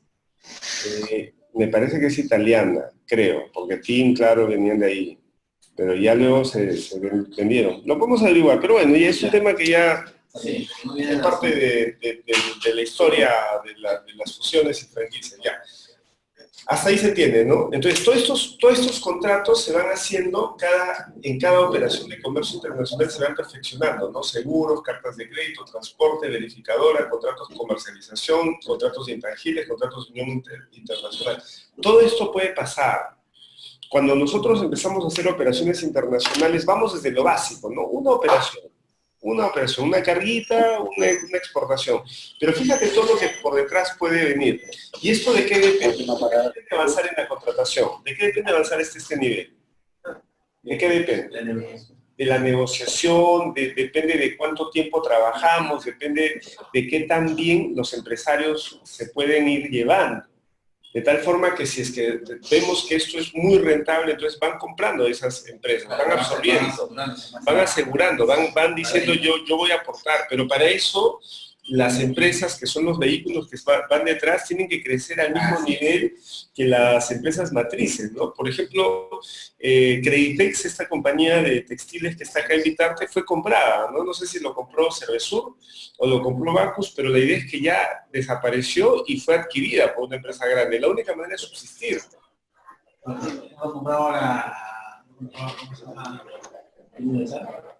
Pero eso ya no es, o sea, ya es básicamente la corporación que está detrás de Creditex. Claro, pero es eso, o sea, la idea es que cuando uno va creciendo, uno tiene que adecuarse al mercado, tiene que crecer en forma empresarial. No solamente tiene que crecer en función a tu edificio y a tu propiedad, la marca es importantísimo, ¿no? Tener una marca fuerte y todo lo demás. Entonces, todo eso hace de que las empresas empiecen a tener ese dinamismo. Si no, ¿cómo lo ha hecho nuestros amigos de Añaños, ¿no? El Grupo AGE. El Grupo AGE es el ejemplo, con la Real, el Grupo AGE es el ejemplo perfecto de internacionalización. Ellos primero quisieron entrar con alguien de Lima, Perú, pero al parecer no tuvieron buena acogida, al menos en Lima. No, Pero no, la acogida, lo que pasa es que el mercado de ellos no es Lima Centro, es Conos. Entonces ellos empezaron en Ayacucho, en la mar, de la mar bajaron a Huacho, su primera planta. De Huacho vinieron a Lima, en Lima, Conos. Conquistaron los Conos. Y cuando ellos vieron de que el modelo era viable y hicieron su fábrica y dijeron vamos a crecer, tomaron una decisión arriesgada de vamos a crecer afuera. Y necesitamos decir para competir. Vamos a ir al país donde tiene el consumo per cápita más alto de Latinoamérica, y ese es México. Y si en Latinoamérica, o sea, si en México la hago, si en México triunfo en el mundo. O sea, fue una decisión súper arriesgada, pero fue a todo o nada, ¿no? O sea, si gano allá, gano el mundo. Y si no gano ya, me quedo en mi Perú y ya no hago más. Y se fueron a México, y en México te estás peleando contra Coca-Cola y Pepsi-Cola. Y ahí aplicaron una técnica que básicamente es así, ¿no? Coca-Cola. Entonces, ese era más o menos el escenario. Entonces, Coca es diferenciación y Pepsi-Cola era más o menos costos. Más o menos digo porque no es tan barata. Entonces, hay una trampa en negocios que se llama cuando tú dejas al medio al jugador. Estos de acá, Pepsi-Cola estaba acá, Coca-Cola acá, y esos son las aristas, ¿no? Los vuelven negocios como la César Vallejo y la San Ignacio, ¿no? La César Vallejo es costos y la San Ignacio diferenciación. Entonces, ¿qué hicieron ellos? Con la Real se puso acá. Entonces se puso acá y este es costos. Entonces, al ponerse acá en costos y con la cual es diferenciación, ¿qué pasó? Pepsi se quedó en el medio y hay un concepto que básicamente cuando estás al centro pierdes, porque no hay manera en la que te diferencies. ¿Qué cosa es Pepsi? Es bueno, bonito, barato. Con la Real es barato. Coca-Cola es bonito y bueno. ¿Y qué cosa es Pepsi? No es nada. Pues a quien le quitó el mercado, Coca-Cola, es más, Añaños nunca se metió a competir con Coca-Cola porque sería suicidarse. Tu bañito voy a pasar, ¿ya? A tu baño voy a pasar. La guerra con Coca-Cola fue, no te metas con él porque te va a matar. Pero Coca-Cola no tiene problema en que te metas a la bebida popular. Entonces ellos se metieron a la bebida popular, sacaron el dinero de Pepsi y la primera ruta de sacarse encima. En México se fueron de frente a Asia. Y en Asia están compitiendo en mercados como la India y en mercados asiáticos grandes, donde van a ser una marca potente, porque ya ahorita su participación en el mercado mundial es fuerte, es en África. Porque África, ¿dónde está el sector seide más grande del mundo? En África. Porque es ahí donde la gaseosa todavía no llega como acá. China, ¿no? Imagínate. Entonces, cuando entren a esos países, olvídate, ya el concepto de AGE va a ser una marca, la tercera marca más grande del mundo de gaseosas. Ese es el nivel de Coca-Cola, Pepsi, Coca-Cola, Pepsi, así va a quedar. Esa va a ser la configuración del mundo de gaseosas. ¿Entienden? Entonces ya. Yo lo que sí no, por un tema de estrategia, yo no sé por qué Coca-Cola hasta ahorita no se lo toma. No le conviene, porque la idea es de que AGE a quién está atacando, a quién está debilitando. Su competencia. Entonces, por el momento, ¿quién es más peligroso? Pero así como tú no la competencia te puede pasar. Sí, pero por eso digo, porque solamente evalúa riesgos. Ahorita, ¿quién es más peligroso? ¿Pepsi o AGE? Para Coca-Cola. ¿Ahorita? Ajá. Ahorita, Pepsi. Entonces, Coca-Cola va a dejar de que le dé duro a Pepsi y cuando ya te bajes a tu rival y solamente quede otro rival, porque me da lo mismo que sea Pepito o Juanito, los dos son competencia, entonces una vez que ya este se caiga y este queda adelante, ahora me voy contra él. Estrategia.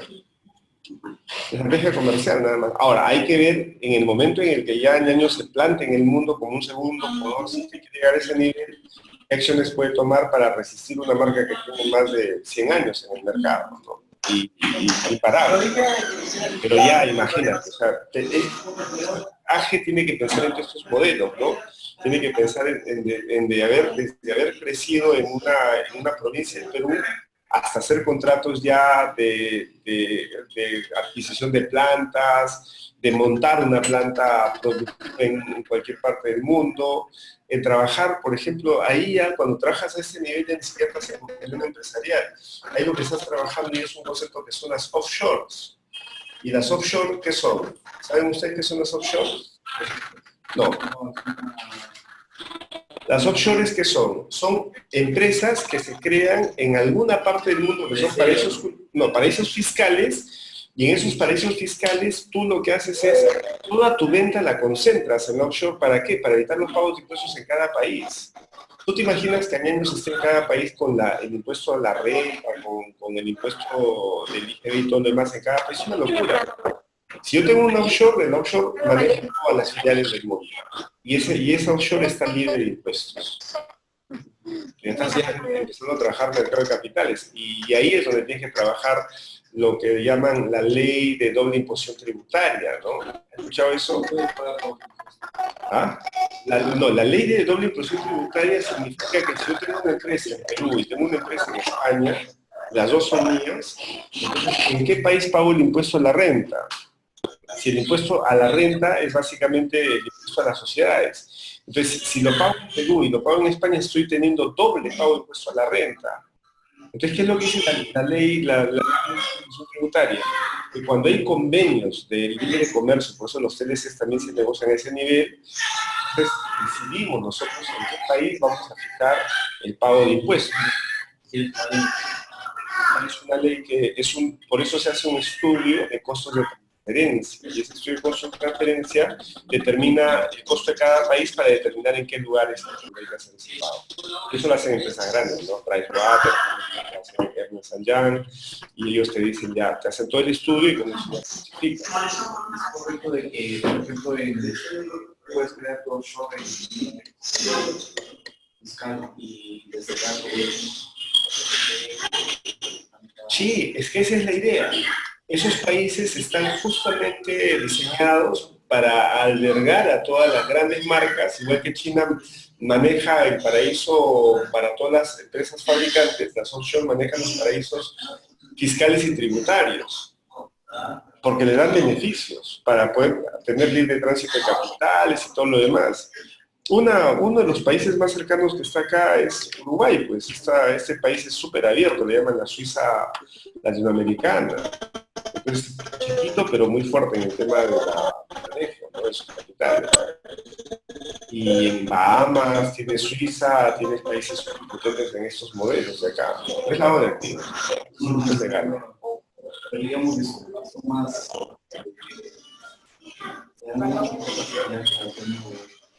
Sí, todo. Armas tu headquarter ahí, desde ahí distribuyes a todo el mundo, ¿no? Tus capitales. Ya, entonces ese es el concepto de exportación en lo que hablamos ya los contratos internacionales. Ya, entonces acá toda esta parte que ustedes ven ahí, acá, ¿dónde está el contrato de compra-venta internacional? ¿Dónde está acá? No aparece, ¿no? Pero entonces cuando tú abres un contrato de compra-venta internacional, tu contrato de compra-venta internacional contiene todos estos elementos. Tu contrato de compra-venta internacional contiene todos estos elementos, lo contiene. ¿Por qué? Porque es un contrato madre, es un contrato donde tú, en el contrato de compra-venta internacional está el seguro internacional. Miren, vamos a mirarlo acá. En el contrato de compra-venta internacional aquí, acá está, si vamos bajando aquí, entramos acá, y acá está el tema de los seguros, acá dice los documentos, y acá está el tema del seguro. ¿Este modelo de dónde lo sacó? Este es de la Cámara de Comercio Internacional. ¿Se puede bajar? Sí, lo puedes bajar de ahí. Pero básicamente el contrato, como te dije, es un checklist. Lo que te permite el contrato es evitar perder algún punto importante. Como cuando tú vas a llenar un formulario y hay campos obligatorios. Si tú no lo llenas, te va a decir llénalo, no vas a poder pasar, igual acá. Entonces, en el tema del contrato, acá está el seguro internacional está acá, ya lo indica. La carta de crédito está acá. Acá está la carta de crédito que le llaman crédito documental. O sea, acá está. O sea, ya ahí lo pone. El tema del transporte también. Acá en el tema del transporte, acá arriba está el tema del transportista. Entonces acá dice vendedor, transportista, ¿lo ven? Entonces ya está señalando. La empresa verificadora, acá hay una verificación que se maneja. Momento de la entrega, control de productos por la exportación en lugar del control. Y acá hay el tema de la verificación, cómo se va a hacer antes o después. Los contratos de comercialización, esos se ponen en función a lo que hay, porque acá esos contratos de negociación comercial, intercambio no comercial, son adicionales que tendríamos que publicar acá en función a la relación que van a seguir ambas empresas. Entonces, este contrato de acá contiene todo. Bien.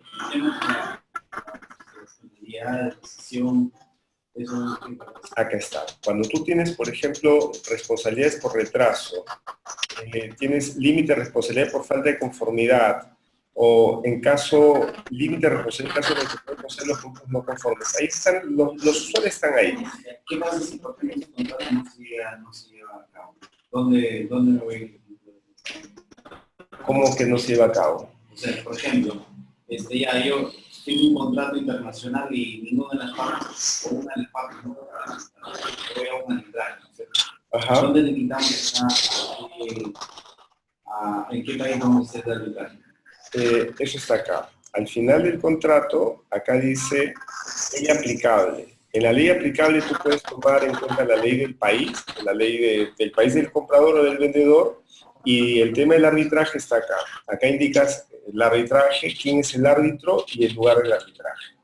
Puede ser la Cámara de Comercio de tu país, puede ser la Cámara de Comercio de París, puede ser la Cámara de Comercio, una neutral entre el país del exportador e importador. La Cámara de Comercio Internacional está en París.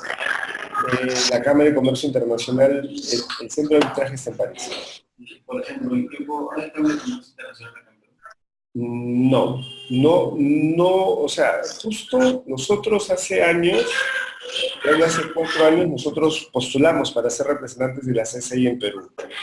Pero nos pedían, no sé si 5.000 euros o 50.000 euros de aportes a la Cámara de Comercio Internacional para poder mantener la representación. Tuvimos un año nada más. Anual, creo que. Pero era alto, pues. Y eso lo tienes que hacer con aportes de los miembros de la Cámara. Pero no vimos complicado al principio. Entonces, no hay acá en Perú todavía. Es muy representante. La American Chamber, la Cámara de Comercio Peruano-Americana, sé que lo ha bajado, o sea, pero todavía lo están desarrollando.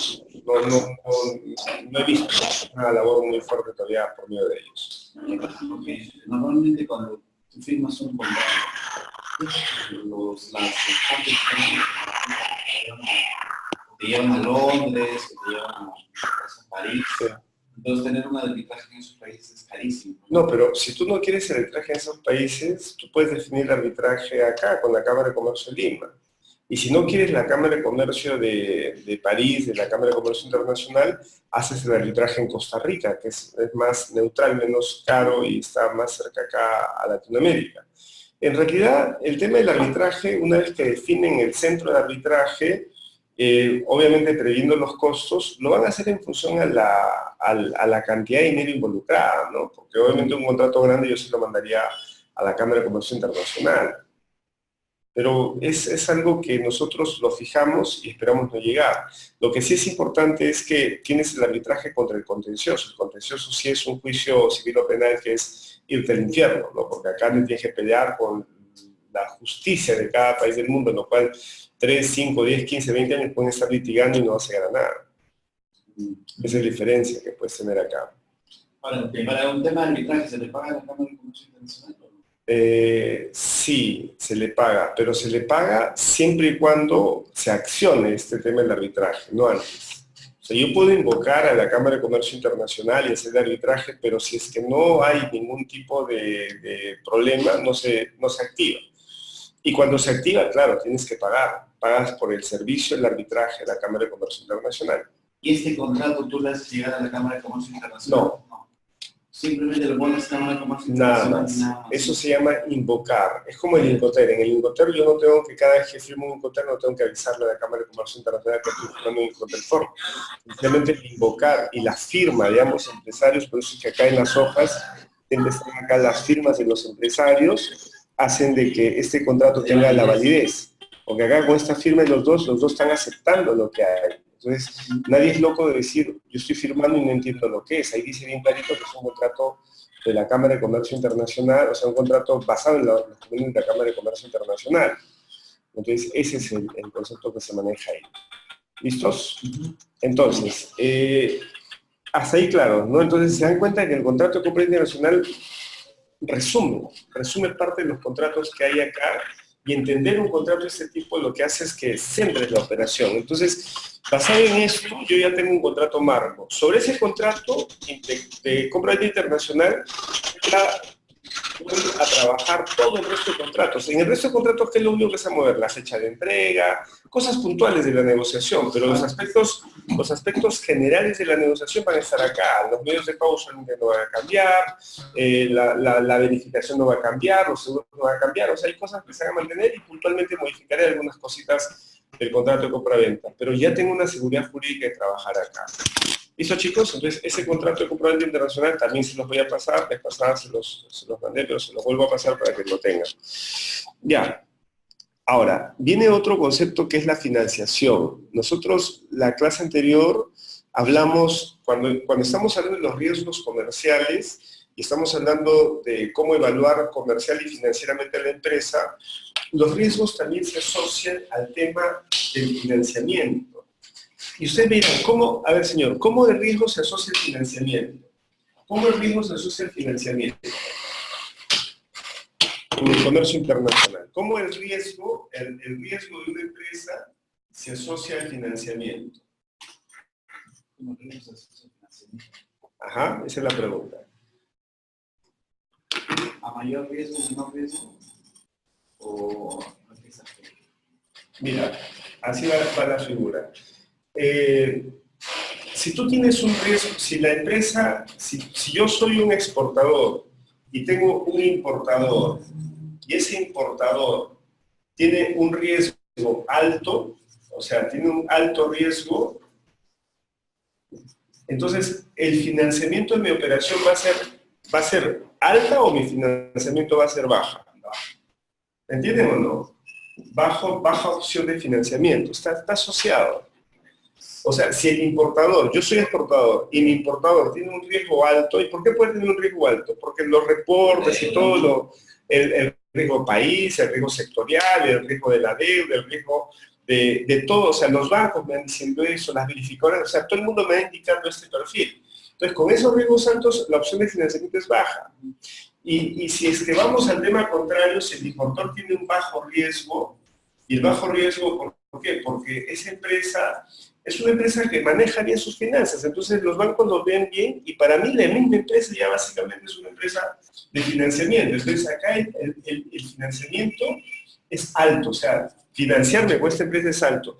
Y el financiamiento que ustedes ven acá, el tradicional contra la especializada, con recursos, sin recursos, tiene que ver con lo que nosotros revisamos la vez pasada. Entonces, cuando yo tengo una empresa con bajo riesgo, yo de esa empresa puedo sacar un financiamiento que no es tradicional, es especializado en comercio exterior. ¿Cómo? Nosotros a esa empresa, ¿qué podemos hacer? Podemos hacer lo que llamamos el factoring. O sea, a esa empresa le puedo hacer el factoring. ¿Por qué? Porque su factura tiene un valor. ¿Y por qué tiene valor su factura? Porque la empresa lo avala. ¿Se entiende, no? Una consulta, por ejemplo, si yo ya vengo haciendo negocios con el extranjero, importando materia prima, Ya. por ejemplo, por 2-3 millones de dólares, Ya. ¿no? Y me sustentan un histórico de 7 años, 5 años de importación. ¿Puedo hacer el factoring? A lo que voy es lo siguiente. Si yo hago el factoring en Vietnam, por ejemplo, la tasa de interés es menor que por ejemplo, financiarme ese pago de esa materia prima con un banco local. A ver, primero vamos a entender quién hace el factoring. tú eres el importador. Sí. Ya, si eres el importador, ¿quién hace la factura a nombre de quién? Que el exportador. O sea, tú, pero ¿quién tiene que pagar la factura? Entonces, la factura te la hace el que te vende a tu nombre. Sí. Entonces, quien haría el factoring no eres tú, es él. Y yo le puedo exigir que haga el factoring. Exigir no, negociar sí. Bueno, negociar.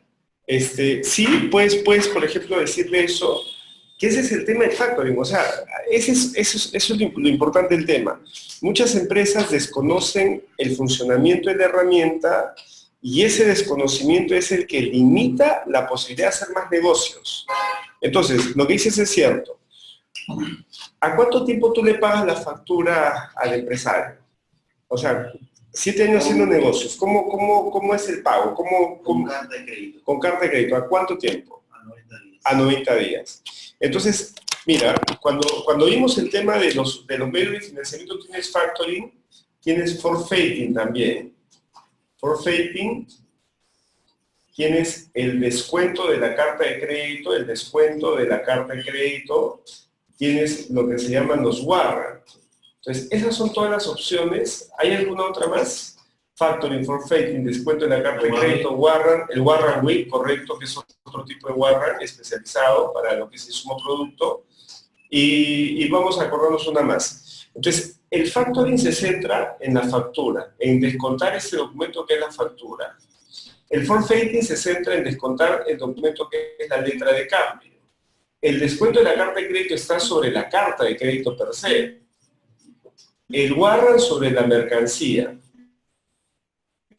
Y el warrant with es también sobre la mercancía, pero ahí más que nada sobre la mercancía, ¿cómo se llama? Sobre la materia prima, porque esto ya es materia prima.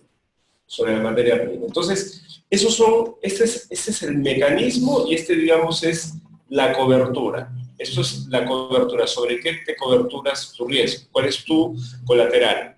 Cuando tú me dices que tú estás haciendo una carta de crédito, quizá tú no te das cuenta y el importador ya está descontando la carta de crédito. ¿Cómo lo sabes? Porque en la carta de crédito, en el descuento de la carta de crédito, no te tiene que pedir permiso.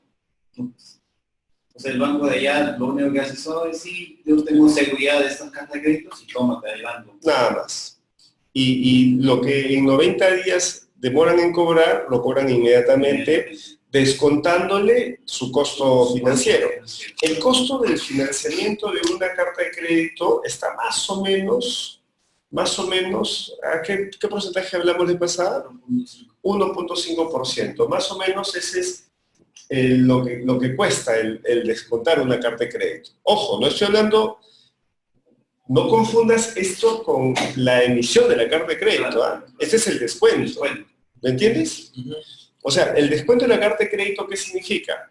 Y este 1.5% es trimestral, por si acaso. No es anual. Eso es mucho más barato, güey. Claro, porque si es trimestral, en 4 trimestres, que sería un año, ¿cuánto sería? 6%. Entonces, tú tienes esto equivaldría a una TEA. Claro, entonces la tasa, si tú vas al banco y el banco le dices, necesito un préstamo anual, si yo le pido al banco una TEA, normalmente el banco me va a decir, en el mejor de los casos me puede dar un 8, eso es maravilloso, eso te da un hipotecario. Pero si no es un 8 te van a dar un 12, si no es un 12 te van a dar un 16. Y con todas estas buenas tasas estás feliz. Porque el financiamiento normal que dan en Perú puede estar en 25 o hasta 40%, es lo que en el país se negocia. O sea, vas al banco 25%, 40%. Entonces, que te den 16, 12, 8, eres feliz. Pero cuando haces un descuento de una carta de crédito, si yo tengo la carta de crédito si yo soy exportador y tengo la carta de crédito de un chino que su empresa está muy bien y el banco me acepta, el banco me va a cobrar 6% anual. O sea, yo un trimestre se lo doy y el banco me cobra 6% por ese año y si en el trimestre anual lo pago el 1.5% y ya está, 90 días de financiamiento a 6% anual. Ya, pero en el tema del factoring, por ejemplo. Por eso, es que lo que pasa es que lo que trato de decirte yo es que hay que saber, tú no puedes usar todas las herramientas a la vez, porque tú puedes usar o el factoring, o el forfaiting, o la carta de crédito. Ya, pero por ejemplo, Yo tengo el costo de la carta de crédito que es acá, ¿no? O sea, Ajá. 90 días. Ya. Pero yo entiendo de que si uno negocia con el proveedor y dice, oye, un favor, necesito que te acerques a tu banco local y efectuemos el tema del factoring. Tu banco local me pedirá todos los documentos financieros habidos y por haber de mi compañía, ¿no? Ya. Entonces me dirá, ok, te financio esta factura, tú me la vas a pagar a mí, ¿no es cierto? En 2 meses, 3 meses, 4 meses, lo que fuese.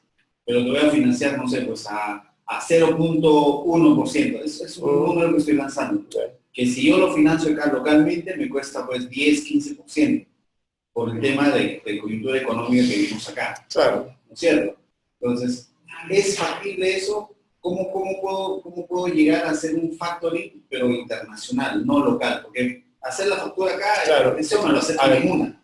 Lo que tienes que hacer ahí es, primero, saber si es que el banco de Vietnam, si es tu cliente allá, el banco de Vietnam tiene que hablar con el banco corresponsal de acá y tiene que evaluar si es que tú eres una empresa para poder descontar esa factura comercial. Recuerda algo, la vez pasada decíamos, la factura comercial tiene un problema, que si la empresa no es una empresa con mucha reputación financiera, no tiene valor. Lo hablamos, ¿no? O sea, si hacemos una factura y yo te quiero cobrar contra la factura y no me quieres pagar, no hay forma en la cual yo te puedo exigir el pago. No es como una letra de cambio que lo puedo protestar o una carta de crédito que es un contrato con el banco y está el dinero de por medio. Entonces, ahí va a primar mucho el tema de la empresa, su company profile y la evaluación financiera. Si tú quieres hacer un factoring internacional, que quiere decir que tú no lo haces, sino lo va a hacer tu cliente, tu importador, ese importador tiene que hablar con su banco, el banco tiene que evaluar a tu empresa acá en el Perú. Si es que la evaluación resulta positiva, lo segundo que hay que evaluar es si me sale más barato hacer el factoring o me sale más barato hacer el descuento de la carta de crédito. Y sobre eso yo tomo una decisión de cuáles los instrumentos tomo. Pero como te repito, yo dudo mucho que una empresa que está exportando o importando 7 años no tenga una de estas herramientas a la mano. Yo te aseguro que está haciendo un descuento de carta de crédito fácilmente. Y el empresario el dinero lo está obteniendo en el corto plazo. Es cuestión de que hable con ellos.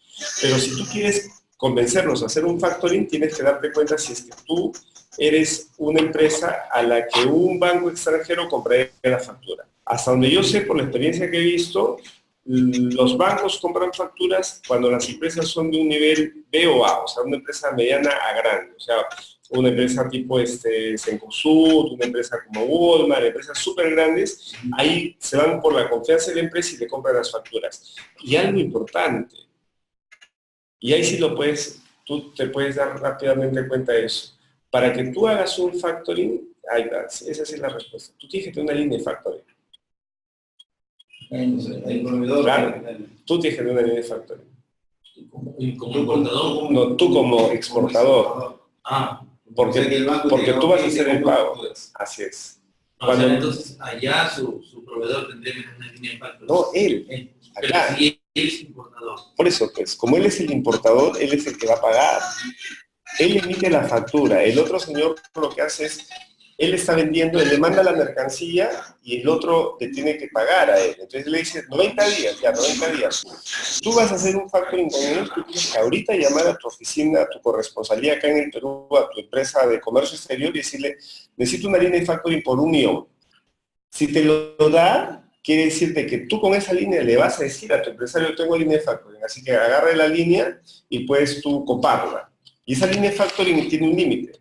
¿Y eso dónde lo he visto? Lo he visto localmente. Por ejemplo, en WOM, cuando nosotros hemos vendido a WOM, localmente WOM tiene línea de factoring. Entonces, cuando tú sabes que WOM vende a 90 días, el negocio de WOM ahorita es la mitad financiero y la mitad es normal, o sea, del tema de compra y venta de productos.